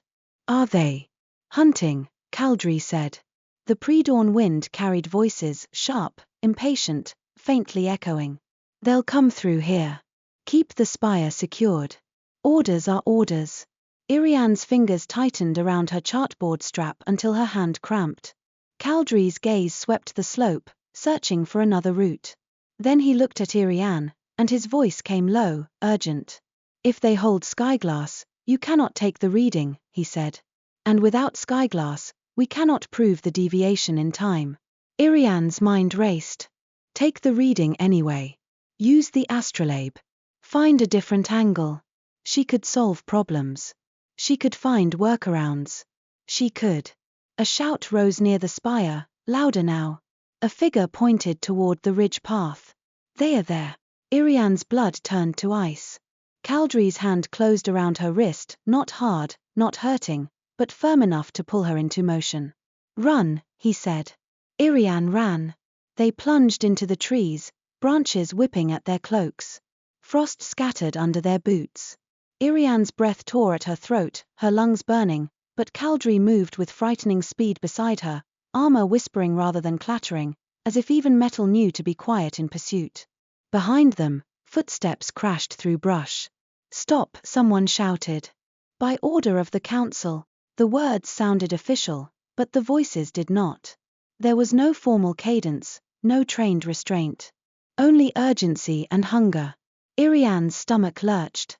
Council authority was a mask. Caldrae pulled her toward a narrow gully that cut down the slope. They slid into it, half falling, boots skidding on damp stone. The gully's walls rose close on either side, shielding them from sight. Iriane's heart hammered so hard she thought it would choke her. Caldrae pressed a finger to his lips, eyes sharp. They held still. Voices passed above, close enough that Iriane could hear breath, the jingle of gear, the scrape of boots. Where'd they go? Spread out. Find the charts. Iriane clutched her chart board to her chest as if she could hide it inside her ribs. Caldrae's gaze flicked to her, and in that silent exchange she felt something steadier than fear, a shared purpose, wordless and binding. When the voices moved on, Caldrae leaned close, his mouth near her ear, his breath barely warm. "There is an older access," he murmured. "A maintenance throat beneath skyglass. If it hasn't been rekeyed, I can open it." "And if it has?" Iriane whispered back. His jaw tightened. "Then we find another way." He said it like a promise. They moved through the gully, staying low, following its curve until it brought them close to the spire's lower foundation. From here, the glass panels above caught the first pale streaks of dawn and turned them into cold fire. At the base, half hidden by rock and scrub, a star metal plate was set into the stone, smaller than the one at Tarn Helion, scratched and weathered. Caldrae knelt and placed his palm against it. For a moment, nothing happened. Iriane's breath caught. Her mind flashed to Olissa's warning, rekeyed. Then the plate warmed. Faint lines stirred. The stone around it vibrated. A narrow seam opened with a soft sigh. Caldrae exhaled, something like relief flickering across his face. He looked up at Iriane.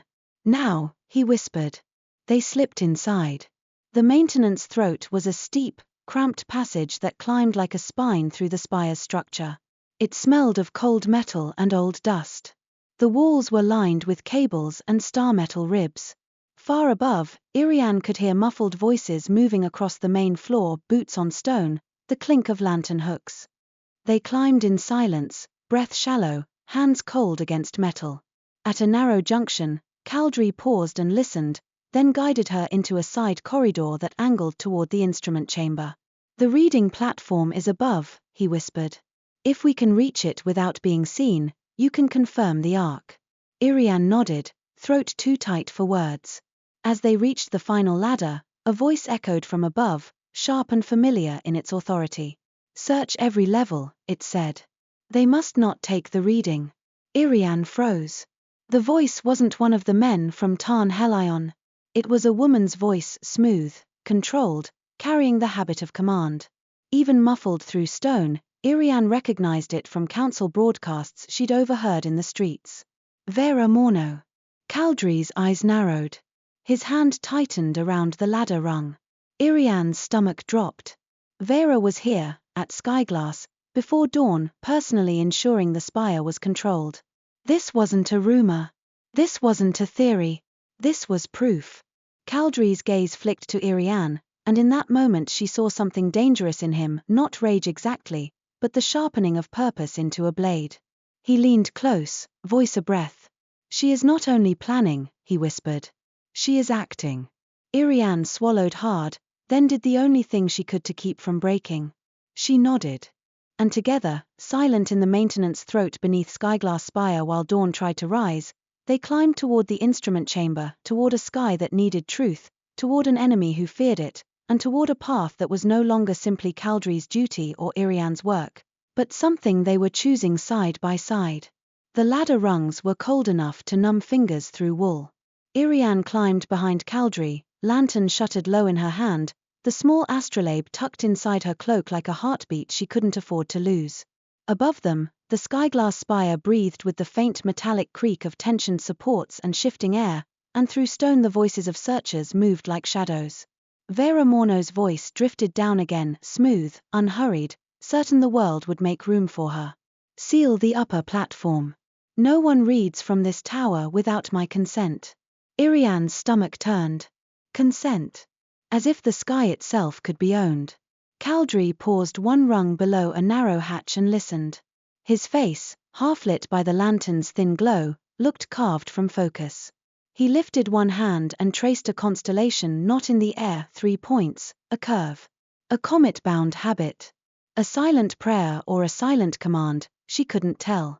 Then he looked back at her, and his eyes softened in a way that felt dangerously intimate in a place like this.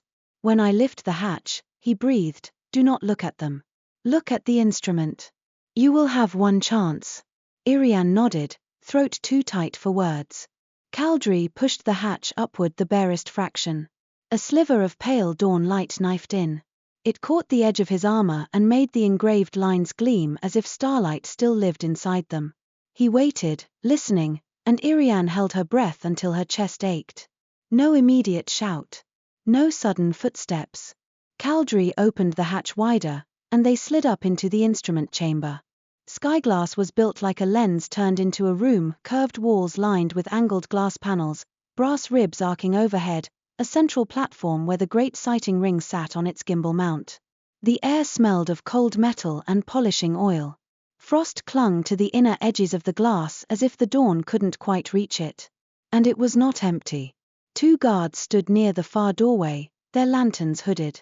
Not council helmets, no crest, no formal uniform, just men in hardened coats with weapons worn with familiarity. Their posture was too alert, their gazes too sharp. They weren't here to keep citizens safe. They were here to keep the sky from being red. Iriane's pulse spiked. Caldrae moved first. Not with a roar, not with the grand violence of legends, but with a swift, precise economy that made her realize how much of his training was restraint. He crossed the chamber in 3 silent strides, the engraved lines of his gauntlet catching the dawn as his hand struck one man's wrist hard enough to numb, not enough to break. The weapon clattered to stone. The second man lunged, and Caldrae turned his body just so, catching the blow on his forearm plate, then driving a short, controlled shove into the man's chest that sent him stumbling into a brass support. Iriane didn't wait. She ran to the instrument. Her chart board thumped onto the platform shelf. The vellum unfurled under her shaking hands. Her mind snapped into the place where fear was a distant weather and only angles mattered. She sighted through the ring, aligning it to the region she'd confirmed at Dawn Pylon. The comet's faint, diffuse point was still there, just brighter now, just more certain. Dawn had not erased it. Dawn had only made it harder to see. She adjusted the ring. Confirmed drift. Corrected for Skyglass's elevation. Then the numbers on her vellum and the sky itself did something that made her breath catch. They didn't match. Not in the way they should, not with the gentle deviation she expected. Her hands stilled, a cold rush washing through her veins. No. That wasn't. She checked again. Sighted again. Adjusted again. The ring's calibration lines were off by a fraction. A fraction that would shift the comet's path back toward the archive route. Back toward the official story. Her throat tightened so hard it hurt. Sabotage. Here too. Panic surged, swift and bright. If Skyglass was compromised, then the reading she took here would be wrong, and any proof she tried to bring to the council would be dismissed as error. Her truth would be turned against her, made to look like the flaw. A hand landed lightly on her shoulder. Caldrae. Not grabbing. Not shaking. Just contact, steady, anchoring like a weight on a trembling compass needle. Tell me, he murmured. Iriane swallowed hard. The ring is misset, she whispered. Just enough to force the archive path. If I read from this as it is, I'll confirm their lie. Caldrae's jaw tightened. Can you correct it? Iriane's eyes flicked across the instrument, locking pins, brass screws, a set of alignment marks partially filed down. I can, she whispered. But not quickly. Footsteps sounded beyond the chamber door. Voices. Check the upper room again, a woman snapped, not Vera's voice this time, but someone who obeyed her. She's here. I know she's here. Iriane's lungs seized. Caldrae's hand left her shoulder. He moved to the instrument with sudden purpose, his gaze scanning the misalignment points the way she scanned a chart. "Show me," he said. Iriane pointed with a trembling finger. "That pin should sit here, not there. And those marks, someone filed them. You have to align to the third notch, not the second." Caldrae's hands moved. Not like a scholar, but like someone used to mechanisms built for battle and survival. He pulled a tool from his belt, something Olis must have packed, a small star metal key, and fitted it into a recessed slot. The sighting ring hummed. The air in the chamber tightened, as if the tower itself was holding its breath. Caldrae twisted the key. The ring shifted, just slightly, like a bone setting back into place. Iriane's breath shuddered out. Yes. That's it. "Read," Caldrae said. Iriane sighted again. The comet's point fell into perfect alignment with her corrected vellum path, clean, undeniable. Relief punched through her so hard it nearly made her dizzy. She spoke the measurements aloud, quick and precise, and scratched them down in charcoal on a fresh strip of paper Olis had given her, her hands moving faster now that her mind had something solid to cling to. Behind her, the chamber door handle turned. Caldrae's head lifted sharply. The door began to open. He moved without hesitation, stepping between the door and Iriane, his body a wall. The door swung inward and one of the armed men from the stairwell stepped in, then froze. Because Caldrae was not a frightened astronomer. He was a comet-bound knight, standing in the dawn with a blade of starlight etched into his armor. The man's eyes widened. "What in?" Caldrae did not answer with speech. He answered with motion, swift, controlled, and final. He struck the man's weapon hand hard enough to drop the blade, then shoved him backward into the corridor with a single decisive push. The man stumbled, hit the wall, and slid down with a stunned grunt. But the corridor beyond was full of footsteps now. More men.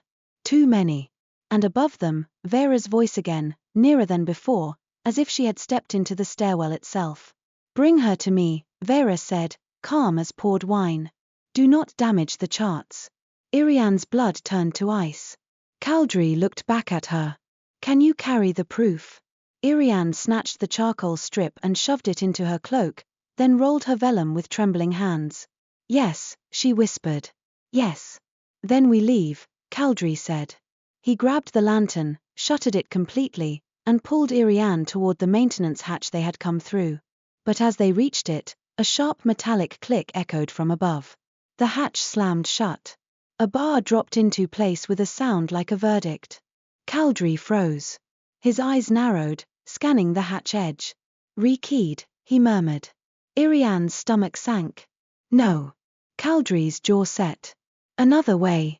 He turned and pulled her toward a narrow side door, one she hadn't noticed before, half hidden behind a glass panel support. He placed his palm on a small star metal plate beside it. Nothing. He tried again, tracing the constellation knot. Still nothing. His breath came out slow, controlled. But she saw the tension in his shoulders spike. Someone had moved faster than them. Someone had sealed the comet-bound exits. The corridor beyond the main door erupted with shouted orders and clattering boots. Iriane's mind screamed, trapped. Caldrae's gaze snapped to the glass wall. A thin seam ran along one panel, not part of the original design. A repair. A patch. Something that didn't belong. "Back," he said sharply. Iriane stepped back just as Caldrae drove his shoulder into the patched glass. The panel cracked with a sharp, violent sound. Cold air slammed in. The glass fractured in a spiderweb, then gave way, spilling shards that flashed pale in the dawn. Caldrae grabbed Iriane around the waist, firm, sudden, necessary, and lifted her through the opening. His grip was careful in spite of urgency, positioning her so her boots found the exterior maintenance ledge beyond. The drop below was fog and cliff and river. Iriane's stomach lurched violently.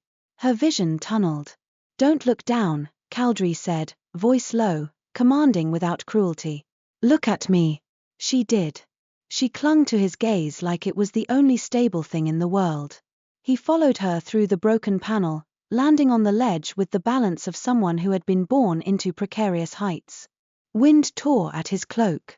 Dawn light burned cold on his armor. Behind them, the chamber filled with shouts. "There! They're outside.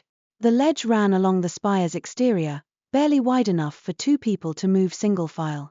Frost made it slick. Iriane's knees threatened to fold. Caldrae stepped in front of her and began to move. He kept his body between her and the drop, his hand hovering near her elbow without touching until she swayed, then his fingers closed briefly around her sleeve, steadying, guiding. They moved inch by inch, the spire's glass panels towering above them, the wind shrieking around their ears. Below, fog rolled in layers, hiding the river like a mercy. A door banged open somewhere above. Boots thudded. A lantern beam swept over the ledge, searching. Iriane's breath came in sharp, frantic bursts. She forced herself to count. 1, 2, 3. Her boots slid on frost. Her heart surged. She grabbed the nearest brass rib with a gloved hand and held on, knuckles white. Caldrae's hand closed around her wrist, firm. I have you, he said. Not I will. Not I can. I have. The certainty cut through panic like a clean line. They reached the far side of the ledge where a maintenance ladder descended. Caldrae went down first, then reached up for her. Iriane looked at the ladder, at the fog, at the air between rungs. Her throat tightened. I can't, she whispered, hating the words. Caldrae's gaze softened, just a fraction. Yes, you can, he said quietly. One rung at a time. Count. Iriane swallowed hard, then put her foot on the first rung. 1, 2, 3. She descended, Caldrae's hands steadying her at the waist when she slipped, never lingering longer than necessary, never taking more than she gave permission for through her motion. The contact was brief, practical, and yet it made something in her chest ache with a strange warmth. Halfway down, a sharp crack echoed above. The ladder jolted. A bolt had struck the metal near Caldrae's shoulder, an arrow, fired from above, skittering off star metal with a shriek. Iriane gasped. Caldrae's body jerked. Not from fear, but from impact. A second bolt followed, this one catching his cracked shoulder plate at a vulnerable angle. The star metal rang. Caldrae grunted, an involuntary sound that made Iriane's blood turn cold. His hand tightened around the ladder rung. The bolt had not pierced fully, but it had driven into the weakened seam and wedged there, pinning the plate and likely tearing flesh beneath. Caldrae, she whispered, panic flaring. His jaw clenched. Keep moving, he said, voice tight. Do not stop. Another shout from above. Another lantern beam sweeping. Caldrae forced himself down, each movement more controlled now, pain held behind a rigid wall. Iriane's throat burned with fear, but she kept descending, counting through a trembling breath. 1, 2, 3. They reached the ground, a narrow strip of rock and scrub at the spire's base, sheltered briefly by an outcropping. Caldrae staggered one step as his boots hit stone, and Iriane's hand shot out to catch his forearm. He stiffened, then allowed it, just long enough to steady. I'm fine, he lied. Iriane's eyes flicked to his shoulder. Dark wetness spread beneath the shoulder plate, seeping into the edge of his cloak. You're bleeding, she whispered. Caldrae's gaze swept the slope. Later, he said. They ran downhill, through scrub, away from the spire's looming glass. The dawn brightened by slow degrees, turning the fog to pale gold. Behind them, the shouts grew louder. The hunting party poured out, splitting into angles. And then, from the ridge path below, another voice rose, bright, sharp, unmistakably alive. Oi! You lot couldn't catch a falling lantern if it hit you in the face. A figure vaulted onto a boulder, waving a bright cloth like a banner. Even at this distance, Iriane recognized her gait, her fearless posture, her habit of turning danger into theater. Tessin Mere Holt. The pursuer's attention snapped toward her like iron to a magnet. Tessin grinned wide as the dawn. Yes, hello. I'm right here. Come on then, unless you're scared of heights. Iriane's heart lurched. Tessin's boldness was reckless and miraculous all at once. Caldrae's eyes narrowed, assessing. Her, he murmured. She's helping, Iriane said, breathless. Tessin hopped down the far side of the boulder and vanished into a narrow cut in the terrain. A moment later, she reappeared lower on the slope, gesturing sharply. This way. Unless you want to be Vera's new pet astronomer, no offense, love, but I've seen her pets and they're all miserable. Iriane almost laughed, the sound caught between terror and relief. They plunged toward Tessen's route, slipping into a hidden gully that threaded through rock like a vein. The wind softened. The pursuers' shouts dulled, echoing above rather than beside. Tessen appeared at Iriane's side like a conjured spirit, breath puffing in quick clouds, eyes bright with fierce determination. "You're the one," Tessen said, glancing at Iriane's chartboard. "The chart keeper." Iriane's cheeks warmed. I'm Iriane. Tessen, she said briskly, as if introductions could happen mid-flight. And she flicked a glance at Caldrae and went very still for half a heartbeat. Stars above. Caldrae didn't correct her astonishment. He didn't have breath for it. Tessen's gaze snapped to his bleeding shoulder. Her expression tightened. "You're hurt. Keep moving," Caldrae said. Tessen's mouth set into a line that said she didn't like being ordered, but she obeyed anyway, because she understood urgency as well as any soldier.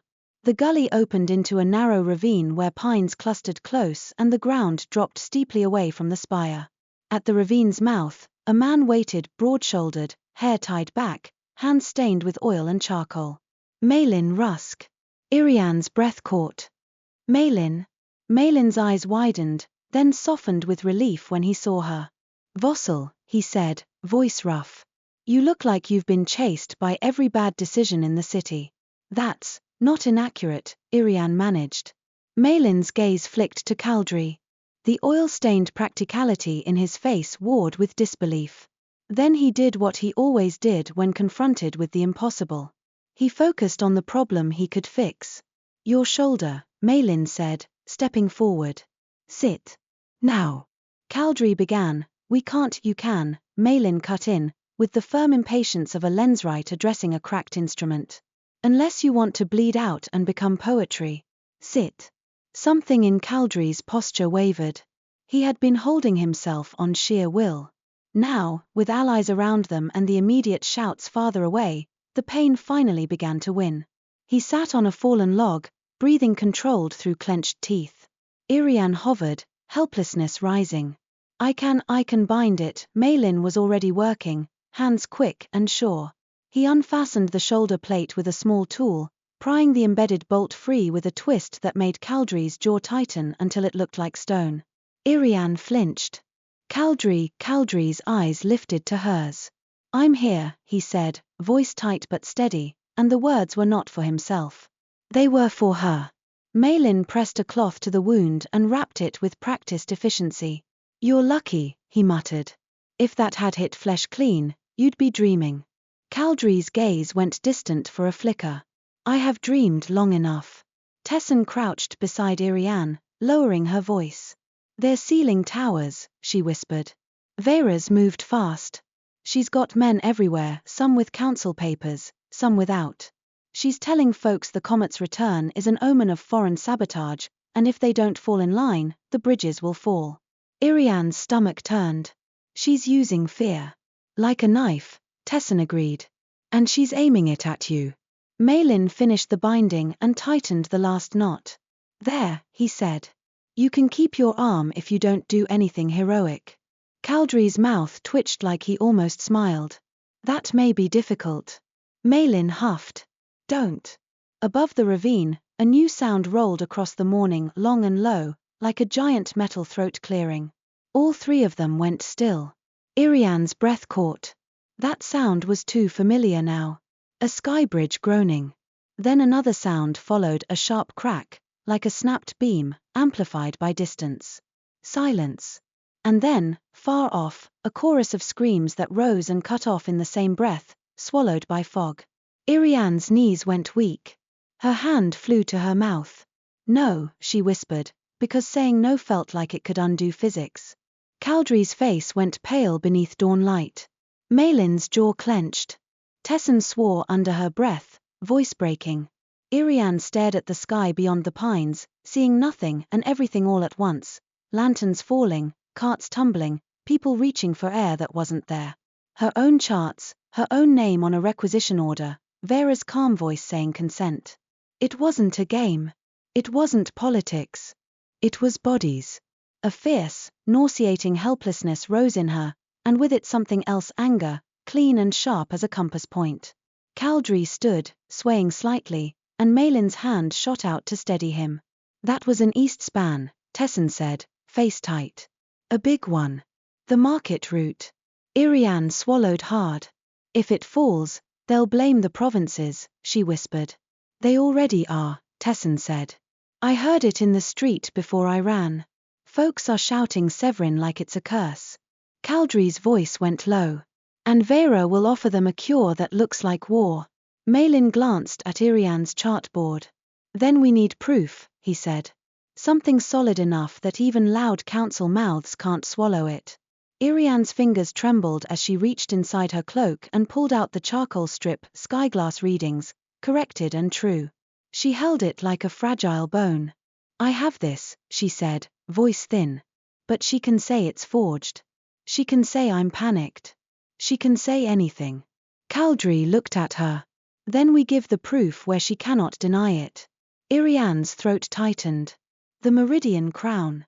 Caldrae nodded once. At the Comet's peak. Tessin's eyes widened. That place is crawling with guards.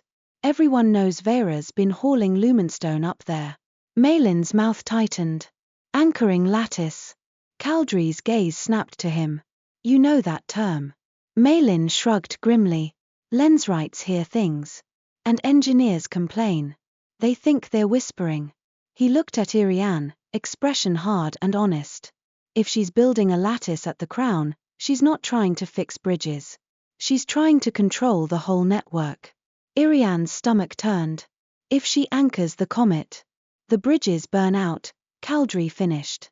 The lattice cannot hold that much forced light. It will surge, then shatter. And people die, Iriane whispered. Caldrae's eyes held hers. Yes. The ravine seemed too small for the enormity of it. Dawn brightened, the sky turning pale and innocent, as if it hadn't just swallowed screams. Iriane pressed her palm to her forehead, trying to force her mind into calm, but the grief was a storm. She thought of the people on the east span, strangers, but real. She thought of her quiet corner in the scriptorium and how small her worries had been, and how she had wanted to stay unseen. Unseen would not save anyone. Her breath shook. I don't know if I can do this, she admitted, voice cracking. I'm not built for standing in front of her. For being looked at. Tessin's expression softened in a way Iriane hadn't expected from someone so loud. Love, Tessin said gently, I've seen brave men faint at a bridge tremor. Being built for it is a story we tell ourselves after we survive. Malin nodded once. You don't have to be loud, he said. You just have to be accurate. Caldrae stepped closer, careful with his injured shoulder, and his voice dropped low enough that it felt like it was meant only for her. You have already done the hardest thing, he said. Iriane's eyes stung. What? You chose to keep looking, he said.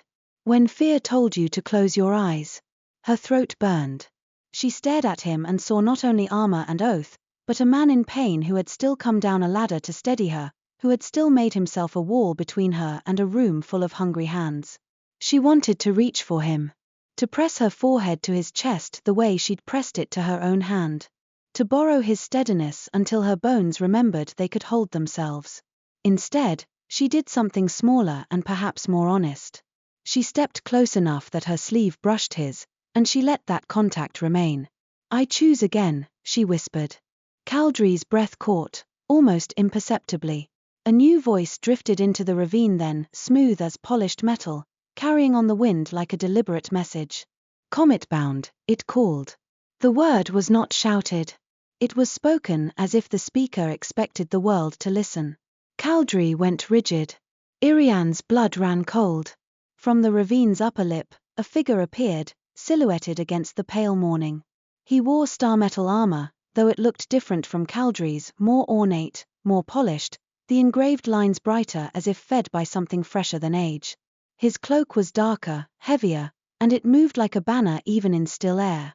He descended the slope with controlled ease, as if the ravine belonged to him. Behind him, two men waited at the top armed, watching, not comet-bound. The knight stopped a few paces away and removed his helmet.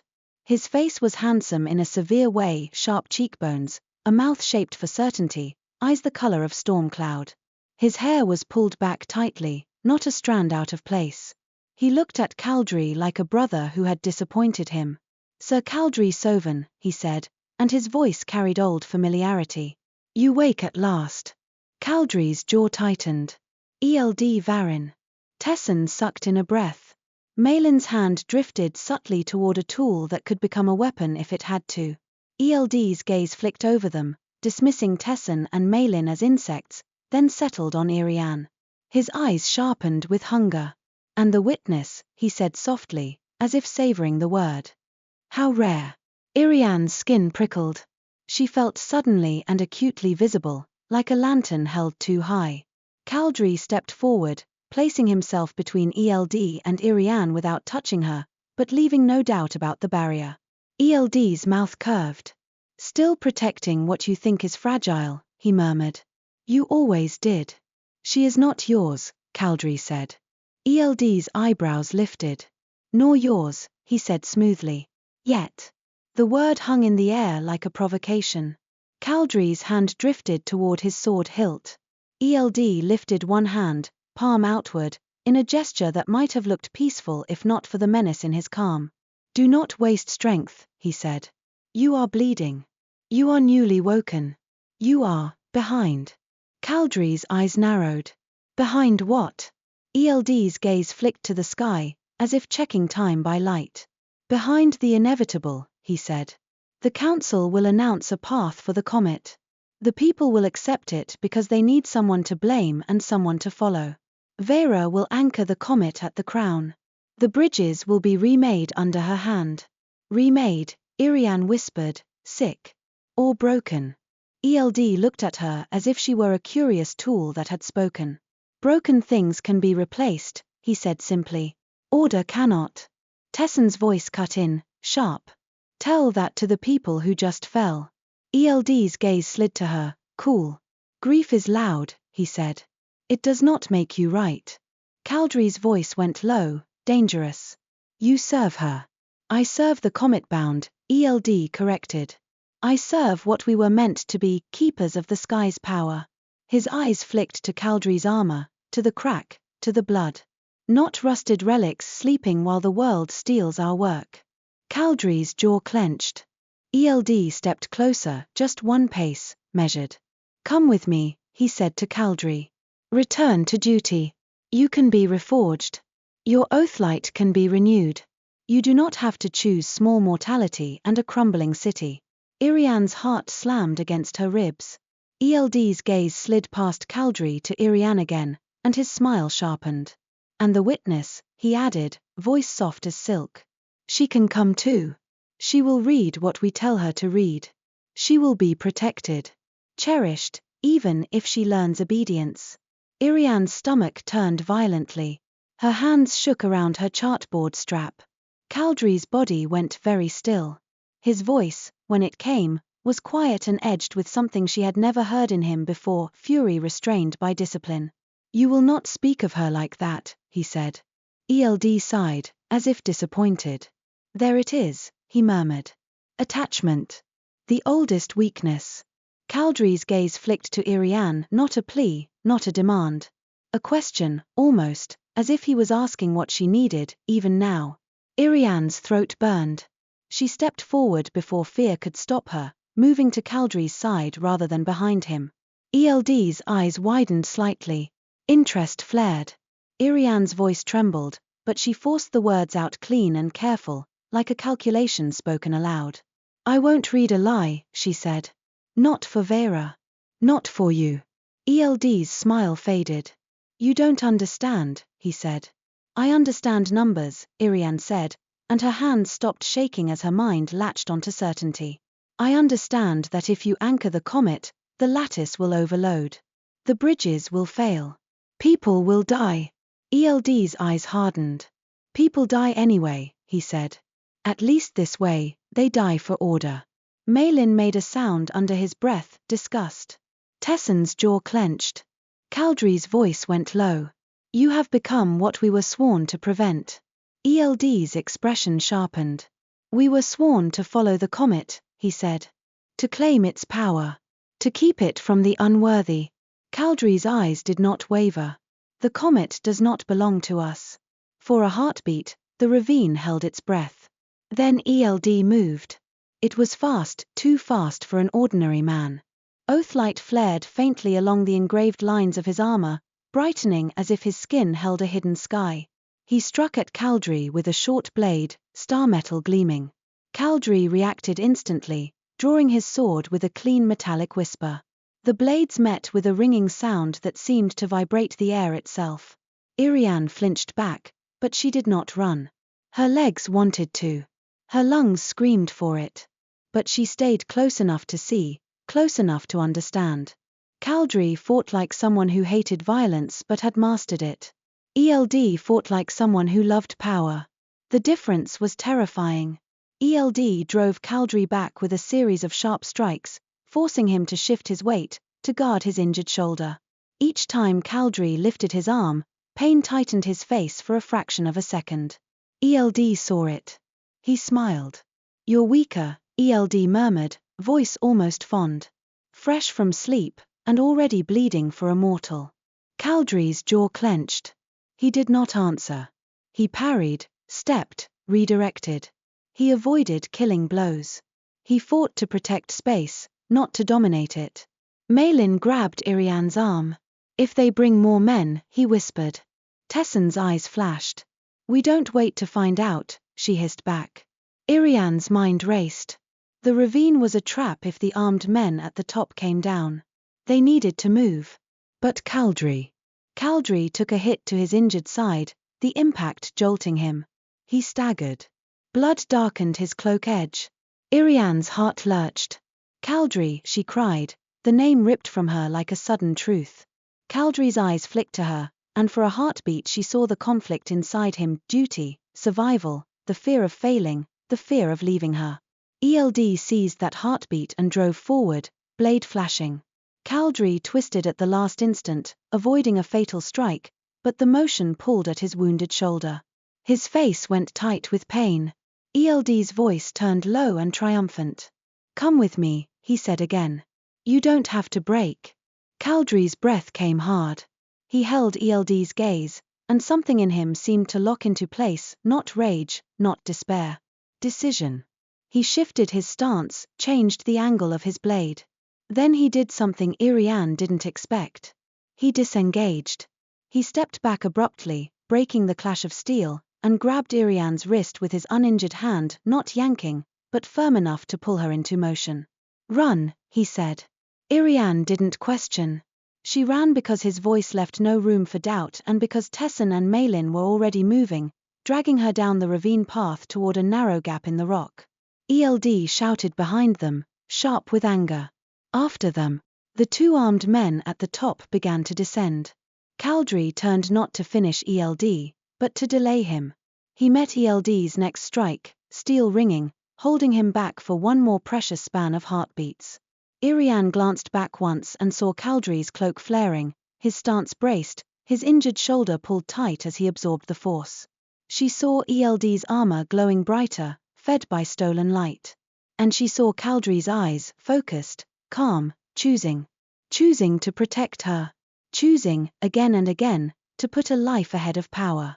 They burst through the rock gap into a narrow pine corridor that slanted downward toward a hidden maintenance route. Tesson took the lead, moving with unhesitating speed, swearing cheerfully at roots and stones. Malin followed, steadying Iriane when she stumbled. Behind them, steel rang once more, then cut off. Footsteps crashed. They ran harder. The maintenance route opened onto a low stone arch built into the hillside, an old comet-bound access throat, half hidden by brush. Tesson slapped her palm against the stone like she expected it to open on sheer audacity. It's one of yours, Tesson snapped at Caldrae as he arrived a heartbeat later, breath hard, blood at his shoulder. Open it. Caldrae pressed his palm to the star metal plate. For a terrifying moment, nothing happened. Then the plate warmed. The seam appeared. The arch shuddered open. They spilled inside as shouts erupted behind them. The arch began to close immediately, drawn shut by old mechanisms that recognized pursuit. ELD's voice echoed from outside, cold and furious. Witness. Iriane flinched at the way he said the word, like ownership. The arch sealed with a heavy finality, cutting off the voices, cutting off the dawn, leaving them in dimness lit only by Iriane's lantern. Silence slammed down. Iriane's breath came ragged. Her hands shook. Her heart hammered. Caldrae leaned against the tunnel wall, face pale, jaw clenched, one hand pressed to his bound shoulder. Malin was already at him, checking the binding, muttering curses that sounded like prayers. Tessin paced once, then stopped, looking at Iriane with fierce focus. You got what you needed from Skyglass? Iriane swallowed hard and pulled the charcoal strip from her cloak with shaking fingers. Yes, she whispered. Proof. The true arc. Tessin nodded as if that settled something in her bones. Good.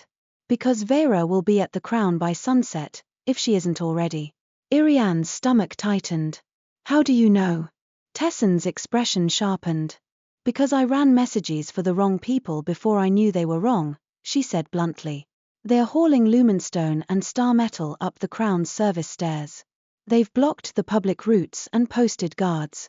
Folks say it's to protect the city from sabotage. Her mouth twisted. It's to protect Vera from truth. Malin finished tightening the bandage and looked at Caldrae's face. Can you walk? He asked. Caldrae drew a breath, slow and controlled. Yes, he said. Malin's eyes narrowed. Can you fight? Caldrae's gaze flicked to Iriane, then away. Not like this, he admitted. Iriane's throat tightened. The admission landed heavy. He was not invincible. He was not a story. He was bleeding and mortal in all the ways that mattered, even if he hadn't chosen mortality yet. A fresh wave of fear rose, fear for him, fear of failing, fear of stepping into the Meridian Crown's teeth with nothing but paper and courage. Iriane pressed her fist against her mouth to keep herself from shaking apart. Caldrae watched her, and his voice, when it came, was quiet. Iriane, he said. She lifted her gaze. You heard him, he said. What he offered. Iriane's stomach turned. Immortality, she whispered. Power. Caldrae nodded once. And he called you fragile. Iriane flinched. I am, she whispered before she could stop herself. Caldrae's eyes sharpened. No, he said, and the word was not gentle, but it was not cruel either. It was certain. You are not fragile. You are unarmored. There is a difference. Iriane's breath caught. Her eyes stung. The distinction felt like a hand offered in the dark. Tessin shifted, suddenly quieter, as if she sensed something private and chose, for once, not to fill it with noise. Malin looked away, giving them space without making a show of it. Caldrae stepped closer, careful with his injured shoulder, and lowered his voice. If we go to the crown, he said, they will try to take your reading. They will try to make you doubt it. They will try to make you small enough to carry.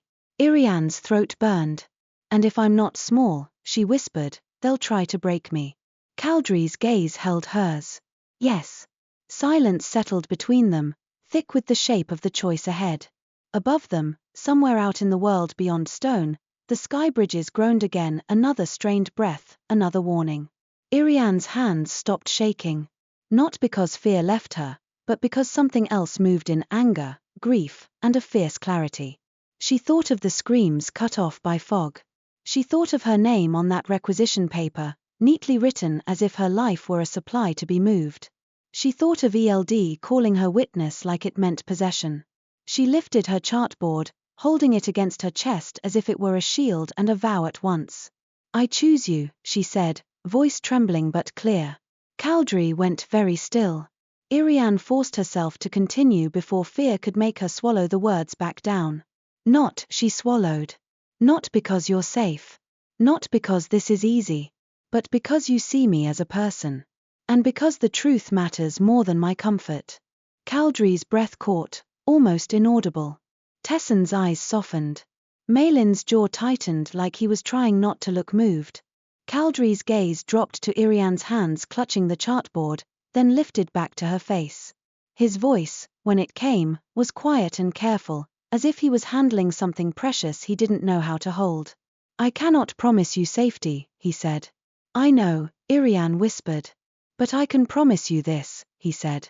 "No one will take your truth while I still stand." The words settled over her like a cloak. Iriane's throat tightened. She wanted to reach up and touch his cheek, to feel proof that he was real, warm, alive. She didn't. She only let herself lean forward until her shoulder brushed his chest, brief contact, as delicate as a vow spoken under breath. Caldrae's hand lifted, hesitated, then rested lightly on the back of her cloak near her shoulder, barely there, respectful and trembling with restraint. For a heartbeat, the tunnel felt less like a place of flight and more like a place of choosing. Then Tessin cleared her throat loudly, decisively shattering the intimacy before it could become too raw. "Right," she said briskly. "As much as I adore the tragic Starlight romance blooming in a damp tunnel, we need to move before ELD decides to tear through stone like an angry comet." Maylin snorted, half amusement, half relief. "She's not wrong." Caldrae released Iriane's cloak and straightened, the private softness in his face folding back into disciplined purpose. "Where does this tunnel lead?" he asked. Tessin pointed down the passage. "It connects to the old Skybridge underworks," she said. "There's a maintenance stair that comes up near the Crown's lower service yard. Not the public steps, Vera's locked those. But the underworks, she might not have remembered them." Maylin grimaced. "Or she did, and she posted men anyway." Tessin flashed her a fierce grin. "Then we don't go where men are posted. We go where men aren't looking." Iriane swallowed hard, heart pounding again, but this time it wasn't only fear. It was momentum. It was decision made and held. They moved deeper into the tunnel, lantern light bobbing over star metal ribs and damp stone. The air grew colder, the sound of distant wind returning through vents. Somewhere far above, the city shifted and panicked and planned war, unaware that in an old comet-bound throat beneath the cliffs, a shy astronomer was carrying the comet's true arc like a secret fire. As they walked, Caldrae's steps stayed close to Iriane's. Not crowding. Not leaving her behind. Matching her pace as if he had learned her rhythm. At a vent shaft where dawn light filtered in thin and pale, Iriane glanced upward and saw a slice of sky. Even in daylight's growing wash, the comet's faint glow was there if you knew where to look, an insistence, a promise, a path. "Caldrae," she whispered. He looked at her. "When it blazes overhead," she said, voice tight, "what will it feel like?" For a moment, something like grief moved through his eyes. "Like the world is being rewritten," he said softly. "Like every oath you've ever spoken is listening." Iriane swallowed hard. "And if she anchors it, then she forces the rewrite," he said. "And the ink burns through the page." Iriane's throat burned with determination. "Then we stop her." Caldrae nodded once. "Yes." Behind them, far off and muffled through stone, a sound echoed, metal ringing against metal, faint but deliberate, like someone striking a blade against a tunnel wall. A message. ELD. Caldrae's jaw tightened. Tessin quickened her pace, muttering, his persistent. "I'll give him that." Maylin's hands flexed, ready. Iriane tightened her grip on her chartboard and forced her breathing into a steady count. 1, 2, 3. The meridian crown waited above, high, guarded, and hungry for comet light. And for the first time in her life, Iriane did not wish to be invisible on the way there. The tunnel's air grew thinner as it climbed. Vents opened more frequently now, slits that let in daylight and the faint roar of wind around high stone. Each new breath carried the smell of height, cold, sharp, and bright with sun. They reached a rusted maintenance hatch set into the underworks wall, half hidden behind a web of star metal ribs that once carried ether lattice current like blood.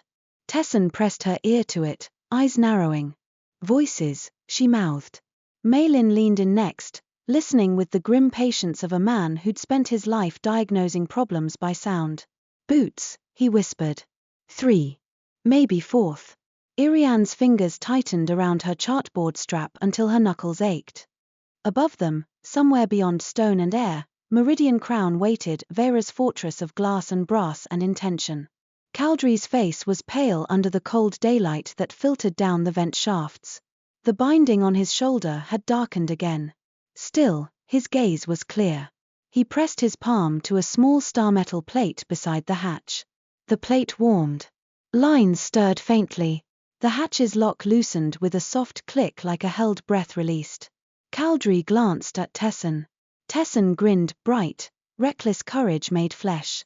She lifted 2 fingers, counted silently, and then shoved the hatch open and launched herself through it with a kind of theatrical commitment that made Iriane's stomach drop and her heart surge. Oi! Tessin's voice rang out immediately, loud enough to make the metal ribs vibrate. If you're going to loiter at a hatch, at least pretend you're working. You're scaring the stonework. A startled curse answered. A lantern swung. Feet scraped. Malin followed without hesitation, then reached back and took Iriane's elbow, not pulling, just guiding her into motion. Caldrae came last, moving with controlled speed despite the pain that tightened his jaw. They emerged into a narrow service yard behind Meridian Crown's lower foundation. The crown rose above them like a command made of stone, tall, severe, its upper dome ringed with scaffolding and shimmering latticework that looked new against old masonry. Lumenstone crates were stacked near the wall. Star-metal bars lay under canvas. The air tingled faintly, as if too much patterned light was already being coaxed into place. Guards in council colors stood near the main service stair, but these were not the frightened, dutiful men stationed at bridges. These moved like hired hands, eyes hard, hands ready, loyalty purchased rather than pledged. Tessin was still talking always, a bright flurry of sound that pulled attention like a magnet. I'm telling you, if you block the public stair again, half the city will start climbing the cliff face like goats. And then you'll have to rescue them, and no one wants to watch you try to rescue goats. One guard snapped, "Get out of here." Tessin clasped her hands to her chest in exaggerated shock. Out? In this weather? Sir, do you have no heart? Malin used the chaos with ruthless efficiency. He moved to the nearest lumenstone crate, fingers quick as he loosened a strap. We need 1 node, he muttered to Caldrae. Just 1. A stable one. Caldrae nodded, eyes scanning the yard, reading angles like constellations. His hand hovered near his sword hilt, but he didn't draw it. Not yet.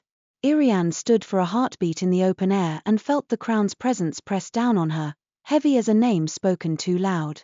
The fear of being seen surged, old instinct, deep and sour. Then she heard, far above, a low, familiar groan. Another sky bridge. Another strained breath. And she remembered screams swallowed by fog. Her fear sharpened into purpose. Here, Malin whispered, tugging her closer behind the crates. He lifted a single lumenstone oval, translucent, pulsing faintly with held light. This one's still clean. Clean? Iriane whispered. Untainted, Malin said. Not already forced into the anchoring lattice. If we need to redirect or dampen, clean matters. Caldrae looked up at the scaffolding. The anchoring array is above. Tessin's voice rose to a new pitch. Oh, absolutely not. You can't just shove me away. Do you know who I am? I am an employee of the Skyroads, and I will file a complaint so large it will have its own weather. A guard grabbed for her arm. Tessin twisted out of the grip like an eel and shoved her shoulder into a guard's chest hard enough to make him stumble. No touching, she shouted, scandalized. How dare you? The momentary scuffle pulled 2 more guards toward her. Malin hissed, now. They moved. Caldrae guided them along the wall, keeping their bodies in shadow. There was another star-metal plate half hidden behind stacked scaffolding poles. He placed his palm on it, traced the constellation knot, and the stone beside it sighed open into a narrow service stair that spiraled upward inside the crown's thickness. As soon as the door sealed behind them, the noise outside dimmed. The stairwell air was colder, smelling of stone dust and metal filings.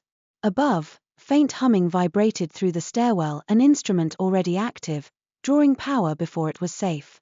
They climbed. Iriane's breath came shallow. Not from the stairs, she was used to observatory steps, but from the sense of going toward the mouth of something enormous. Malin climbed ahead, lumenstone cradled in one hand, his other hand skimming the wall for maintenance markings. Caldrae stayed behind Iriane, close enough that she could feel the warmth or the illusion of warmth of his presence at her back. How long? Iriane whispered, meaning the comet, meaning the world. Caldrae's voice came low. Hours, he said. Less. A turn in the stair brought them to a landing where the hum grew louder, sharper, like metal remembering lightning. The stone here was newer, recently repaired, recently cut. Vera's work. Malin stopped at a seam and listened, then grimaced. They've got a partial feed running already, he whispered. They're priming it. Can we stop it? Iriane asked. Malin looked at the lumenstone in his hand. We can interrupt it, he said. But we need access to the control ring. Caldrae's gaze lifted toward the ceiling. Above. They climbed again until the stair opened into a wide upper chamber. The Meridian Crown's interior was unlike any observatory Iriane had seen. It wasn't built for quiet study. It was built for command. A circular platform filled the room, ringed with brass rails and star-metal conduits that radiated outward like spokes. Above it, an enormous aperture opened to the sky, shutters currently half drawn, letting in a slice of pale afternoon light. The walls were carved with constellations so deep they cast shadows like cuts. And at the center, the anchoring lattice had been erected, a web of star-metal arcs and lumenstone nodes forming a spiral cage designed to catch the comet's passage. It was beautiful in a sickening way. It looked like someone had tried to put a fist around the sky. Vera Morneau stood at the edge of the platform, hands clasped behind her back as if she were admiring a sculpture. She wore a dark cloak trimmed in pale fur, her hair pinned with a neat severity. Beside her were two council guards in proper crested helmets, real authority, real uniforms, and two men in hardened coats like the ones who had hunted them at Skyglass. On the other side of the platform, Eld Varin leaned against a brass post, star-metal armor gleaming too clean. His gaze slid toward the stair opening as if he'd been expecting them. Iriane's stomach dropped. Vera turned slowly, as if she'd heard a clock strike and decided to acknowledge it. Her eyes landed on Iriane first, and the calm in her face made Iriane's skin crawl. There you are, Vera said softly. My astronomer. Iriane's throat tightened. The urge to disappear surged so hard her vision tunneled. Caldrae stepped forward. He didn't hide behind Iriane. He didn't shove her behind him either. He positioned himself at her side, present, protective, but not claiming her space. She is not yours, Caldrae said. Vera's gaze shifted to him, and for the first time her composure showed a crack, not fear, but fascination. Comet-bound, she said, tasting the word. I wondered if the stories were true. They are, Eld said lightly, eyes fixed on Caldrae. And still he resists reason. Vera lifted one hand, silencing Eld with a gesture so casual it was insulting. You have done astonishing work, she told Iriane, voice warm meaning nothing. You saw what others missed. You will be recognized for it. Rewarded. Iriane's hands trembled. She forced her voice out anyway, thin but clear. People are dying. Vera's expression remained serene. Yes, she said, as if discussing weather. And more will die if the provinces panic and tear each other apart. I am preventing that. You're steering it, Tessen's voice snapped from behind, breathless, furious. She stumbled into the chamber from a different service stair, hair wind-tossed, cheeks flushed with exertion. You've got half the city screaming Severin like it's a prayer. Vera didn't even look at Tessen. Her gaze stayed on Iriane, as if Tessen's presence was a fly. I am giving them an answer, Vera said. They require one. Malin stepped forward, unable to stay silent. You're giving them a weapon, he said hoarsely. Vera's eyes flicked to him at last, amused. Lensrights are always so dramatic, she said. You see a lattice and call it a cage. It is a cage, Iriane whispered, and the word came from somewhere deeper than fear, disgust, clarity, truth. Vera smiled. It is a harness, she corrected. A tool. With it, I can flood the ether network with stable comet light, reinforce the bridges, and bind the provinces into cooperation. You can't, Iriane said, and now her mind was in its sharp place. The lattice can't hold it. It will surge. It will burn out the conduits. Vera's smile didn't falter. Then you will read the path as I instruct, she said.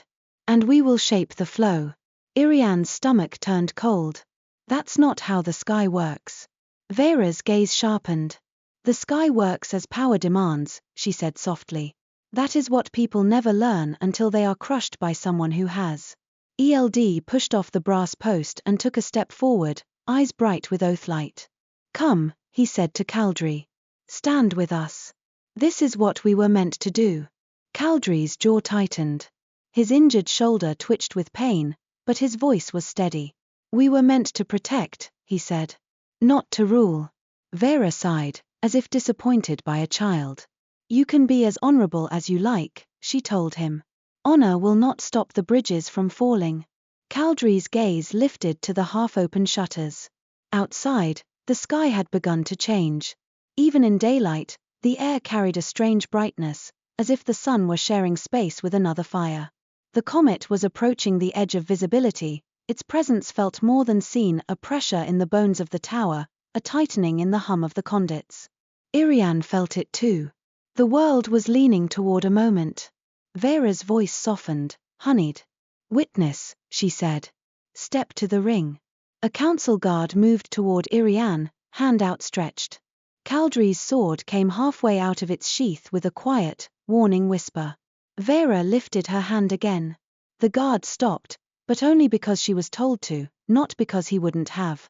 Vera's gaze held Iriane's, and in it Iriane saw the shape of what would happen if she obeyed, her truth taken, her work twisted, her name turned into a stamp on someone else's cruelty. Iriane's knees shook. And then, surprisingly, her mind went calm. She thought of the dawn pylon's clear sky. Of Olissa's fierce eyes saying, don't let them make you small. She thought of Caldrae saying, unarmored is not fragile. She thought of the east span falling. She took a breath. No, she said. It was a small word. It landed like a stone. Vera's smile thinned. No, she echoed, mild. That is not an option. It is, Iriane said, and her voice steadied as she spoke. Because you can't read the sky. You can only threaten a person. And I am tired of being threatened. ELD's eyes flashed. He moved fast, too fast, closing the distance toward Iriane as if to take her by force. Caldrae moved with him. Steel rang. Caldrae stepped into ELD's path, sword meeting sword, the clash vibrating through the platform. ELD's armor flared brighter, oathlight crawling along engraved lines like living lightning. He drove forward with relentless force, pushing Caldrae back toward the center ring. Vera watched as if this were a demonstration arranged for her benefit. Stop this, Tessin shouted, half fury, half fear. Malin grabbed the brass rail and hauled himself toward the anchoring lattice, eyes scanning for the control ring, hands already reaching for the lumenstone. If she starts the feed, we're done, he muttered. Iriane's heart hammered, but her mind was locked on one thing, the sky's truth. The comet's presence was swelling. The hum in the conduits deepened, a note building toward a chorus. Vera stepped toward the center and placed her hand on a star metal control plate built into the platform. The lattice responded instantly. Lumenstone nodes brightened. The spiral cage began to glow. No, Malin hissed, and shoved the clean lumenstone into a maintenance socket with a sharp twist. The glow faltered, just a fraction, like a lung catching mid-breath. Vera's head snapped toward him, eyes narrowing for the first time in real irritation. Kill him, she said, and one of the hardened men surged forward. Tessin intercepted with a flying tackle that sent both of them into the brass rail with a clang. Absolutely not, she screamed, laughing and furious all at once. His mind to complain at. The chaos fractured the room into separate battles. Tessin wrestling a grown man like she'd been born for it, Malin scrambling along the lattice supports with frantic precision, the council guards hesitating under conflicting orders, and at the center, Caldrae and ELD locked in a duel that looked like two different ideas of destiny colliding. ELD's voice cut through the ring of steel. You are wasting yourself, he snarled. For what? For a mortal who will age and die while you could remain eternal. Caldrae's breath came hard. Blood darkened his binding. For a choice, he said, voice low and fierce. For a life not owned. ELD drove him back again. Caldrae's boot slid on the platform edge. Iriane's throat tightened. She could see it, the moment when Caldrae's injury would betray him, when ELD's stolen light would overwhelm him. The comet's brightness surged. The air felt charged, as if the sky was drawing a breath. Vera's hand pressed harder to the control plate. The anchoring lattice flared, brighter now, pushing against Malin's interference. "Witness," Vera called sharply, voice no longer honey. "Read the path. Now." Iriane's body trembled. Then she moved. Not toward Vera, not toward the men, but toward the instrument shelf beside the central ring where her chartboard could be laid in direct alignment with the aperture above. It was exposed. It was the most visible place in the chamber. It was a spotlight without mercy. Her feet carried her there anyway. Caldrae's gaze flicked to her, alarm sharp. "Iriane, I have to," she said, and the words came out like a vow. She set her chartboard down and unrolled the vellum with hands that shook but did not stop. Above, the shutters began to open wider under the lattice's pull, dragged by motors and star metal gears that whined in protest. A wedge of sky spilled in, and in it, impossibly bright even against daylight, the comet's head began to blaze, white-blue fire threaded with silver. Gasps rose around the chamber. The comet's light poured into the aperture, and the anchoring lattice drank it like thirst. The spiral cage flared so bright Iriane's eyes watered. Malin shouted, "It's feeding too fast." Vera's face lit with triumph. "Hold," she commanded the lattice, as if speaking to a beast. ELD's armor blazed. He struck hard, driving Caldrae down to one knee. Caldrae grunted, sword trembling under pressure. ELD leaned close, voice vicious. "Choose immortality," he hissed. "Or watch her die for nothing." Iriane's heart slammed. Her hands hovered over the vellum lines, and for a heartbeat fear tried to choke her. Then she remembered what Olis had said, witnesses are fragile. Everyone wants their truth. Few protect the person who carries it. So she protected it herself. She lifted her chin and began to read. Not in a loud voice. Not in a dramatic proclamation. In the clear, precise cadence of an astronomer who had learned that accuracy could be its own courage. "The comet's true arc threads between Serpent's Coil and the Lantern Swan," she said, voice shaking but steady. "It does not cross the archive crown. It deviates by 2 degrees, 9 minutes at skyglass elevation. The lattice must release, not hold release along the 3rd notch, not the 2nd. Vera's eyes widened. "Stop her," she snapped. A council guard moved, torn between crest duty and fear. Then one of the hardened men surged forward. Tessin, still wrestling, threw an elbow and shrieked, "If anyone touches her, I'll bite." Malin scrambled, hands moving frantically along the lattice supports. "3rd notch," he repeated, as if the words themselves were tools. He slammed his palm against a calibration ring and twisted, following Iriane's spoken correction. The lattice flickered again. Vera hissed and stepped toward Iriane, abandoning the control plate for a heartbeat. That heartbeat was enough. Caldrae looked up from his knee, blood at his shoulder, and met Iriane's gaze across the platform. In his eyes she saw the question he had asked her before without words. "What do you need?" And she knew what she needed now, not just protection, but partnership. Not just a knight's shield, but a man's choice. "I choose you," she had said in the tunnel. Now she proved it. "I choose you," she whispered again, not to the room, but to him over safety. Caldrae's breath caught. ELD saw it and snarled. "Pathetic." Caldrae's gaze sharpened. He rose, slowly, painfully, pushing his weight onto his legs as if standing were an act of rebellion. He didn't strike ELD. He stepped away. ELD blinked, momentarily confused by the refusal to continue the dance of domination. Caldrae turned toward the center ring, toward the anchoring lattice, toward the comet's pouring fire. Vera's face tightened with sudden comprehension. "No," she said, voice sharp. "You will not." Caldrae placed his uninjured hand on the star metal control plate. The plate flared beneath his palm, recognizing comet-bound oath. ELD surged toward him. "Don't you dare." Caldrae didn't look back. He looked up at the comet blazing overhead, and for the first time Iriane saw something in his face she hadn't seen before, grief unarmored, and beneath it, longing. He spoke, voice carrying through the chamber like a bell.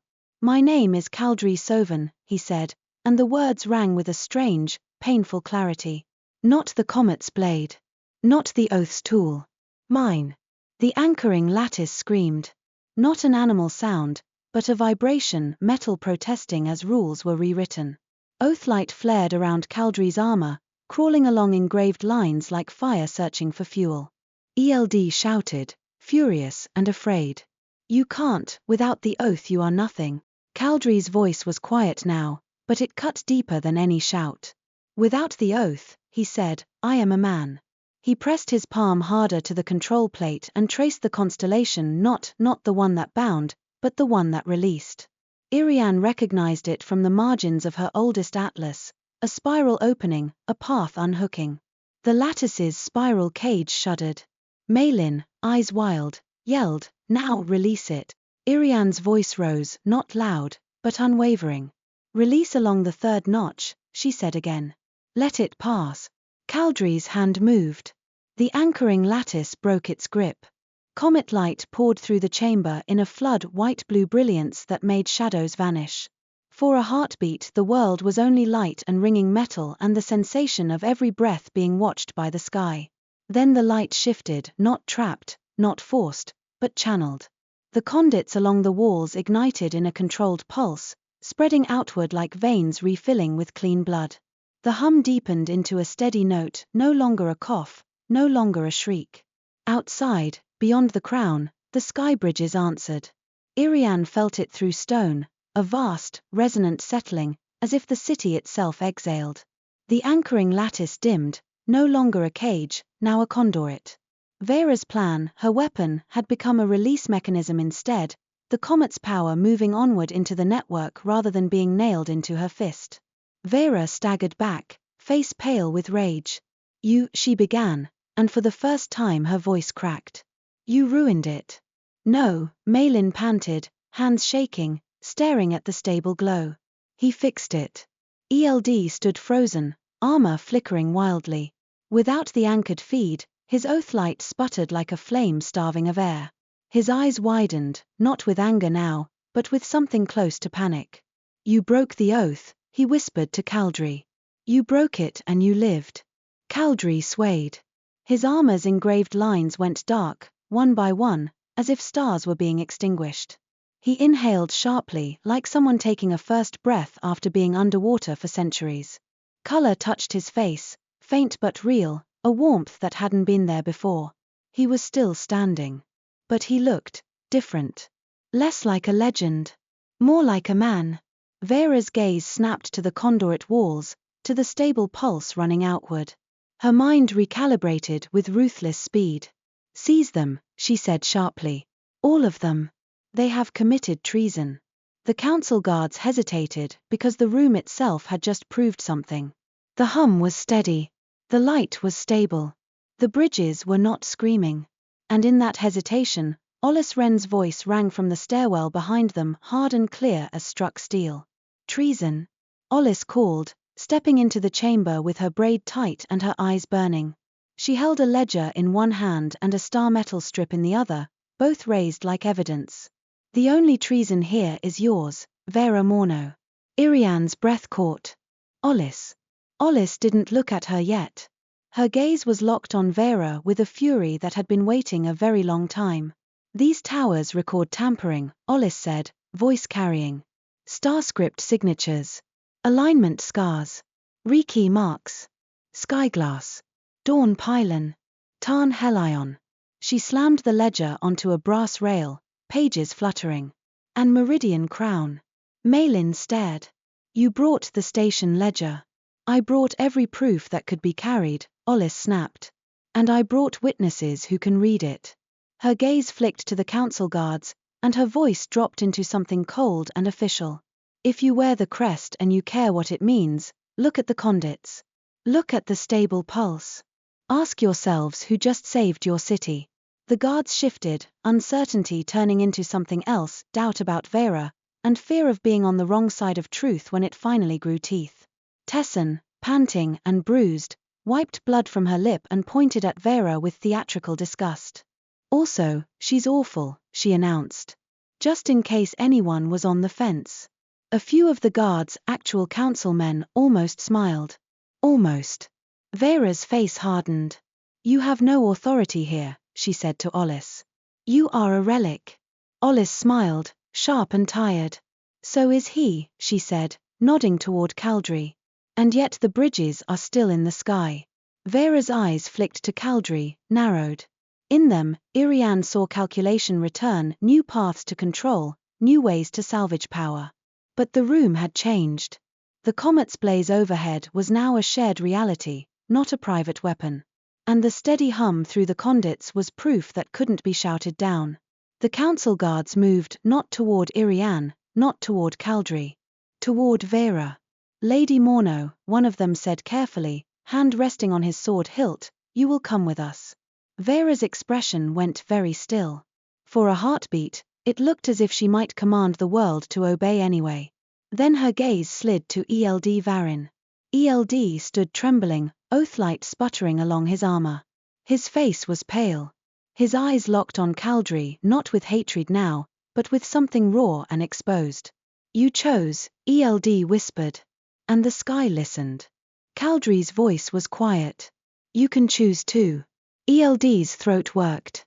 For a moment, he looked like a man standing at the edge of a cliff, terrified not of falling but of stepping away from the only thing he'd ever been told was solid. Then the sputtering light on his armor flared once, violently like a star dying. He staggered, gasping, and fell to his knees, suddenly just a man in heavy metal, no longer buoyed by stolen brightness. The hardened men behind him shifted, uncertain, seeing their immortal champion reduced in a heartbeat. Malin didn't waste the moment. He pointed sharply at them. Drop your weapons, he barked, voice carrying the authority of someone who had just held the city's pulse in his hands. Unless you want to test what the council does to mercenaries on a day they almost died. They dropped them. One by one, steel clattered to stone. Iriane's knees went weak with delayed shock. She gripped the brass rail, blinking hard against tears she hadn't allowed herself to feel while she was moving. Caldrae turned toward her, swaying slightly. His eyes found hers, and for a moment the noise of the room, the guards, the shouting, Vera's cold fury, Olis's sharp commands, fell away. You did it, he said, voice rough. Iriane's throat burned. We did it, she whispered. Caldrae's gaze softened, and something in his face, something that had always been held behind duty, finally, quietly, stepped forward. He reached out, barehanded now, his gauntlet had been removed somewhere in the chaos, and his fingers were warm, human. He touched the edge of her chartboard with a tenderness that made her breath catch. Your truth saved them, he said. Iriane swallowed hard. And your choice saved my truth. His hand hovered, hesitated, then rested lightly over hers on the brass rail. Not gripping. Not claiming. Simply there, a contact that felt like sunrise after a long night. The comet blazed overhead, brighter now as the sun lowered toward evening, and the conduits sang with steady light. For the first time since she'd drawn that arc on vellum, Iriane felt the world settle into something like balance. In the days that followed, Luness Vale was loud with a different kind of noise. Not panic, but argument, because truth always sparked argument before it became accepted. The council chambers rang with accusations and hearings. Vera's allies tried to salvage their positions. Provinces demanded explanations. Families mourned the fallen from the east span, and the city's grief took shape in lantern vigils strung along the repaired bridge anchors. But the sky bridges held. Engineers and lenswrights, Malin among them, worked alongside comet-bound knowledge that Olis dragged into the light with relentless determination. Stations were reopened, realigned, rekeyed. Starscript records were copied and stored in places Vera could never quietly seize again. Eld Varin was not executed. Olis argued against it with cold practicality. He is proof, she said, of what hunger does. Let him live with the knowledge of what he almost became. Eld, stripped of stolen oathlight, was watched and contained. Sometimes, Iriane saw him from a distance in the station courtyard, staring up at the sky as if trying to remember how to look without wanting to own it. Caldrae remained in Luness Vale. At first, everyone watched him as if expecting him to vanish into legend again. But he didn't. He learned ordinary things with a strange, quiet hunger: how bread tastes when you aren't eating because duty demands it, how wind feels when it isn't an omen, how laughter can exist without strategy. He also learned pain in new ways. Mortality brought aches that Oathlight had once muted. It brought fatigue. It brought the knowledge that each day was a piece of a finite chain. And it brought him something he had never truly had before: choice. Iriane returned to the High Meridian Observatory not as a shadow in a corner but as the astronomer who had spoken the sky's truth when the city needed it most. Master Iriane did not apologize, not properly, but he gave her a desk by the main window and stopped calling her work tales. She didn't forgive him out loud. She simply kept working, letting the sky be her vindication. Caldrae often met her after dusk, when the scriptorium quieted and the city lights began to glitter. He would stand with his hands clasped behind his back, gaze lifted to the stars as if he was still learning how to be beneath them without kneeling. Sometimes they didn't speak much. Sometimes they spoke only of small things: the way a bridge's hum had steadied, the way a lens needed polishing, the way Malin's latest repair had made the whole dome ring like a bell. And sometimes, in the gentlest moments, when the ink dried and the lanterns burned low, Caldrae would look at her and ask questions that had nothing to do with comets. "What do you want to build?" he asked one evening, voice quiet. Iriane blinked at him, startled. "Build?" "Yes," he said. "If the sky is no longer trying to take you, what do you want to make with your hands?" The question cracked something open in her chest. An answer rose, not loud, not dramatic. "True. An observatory," she whispered. "Not for the council.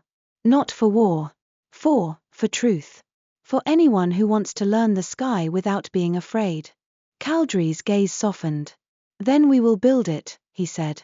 The "we" was a promise. And Iriane found herself believing promises now, not because they were safe, but because she had learned what it looked like when someone chose them with action.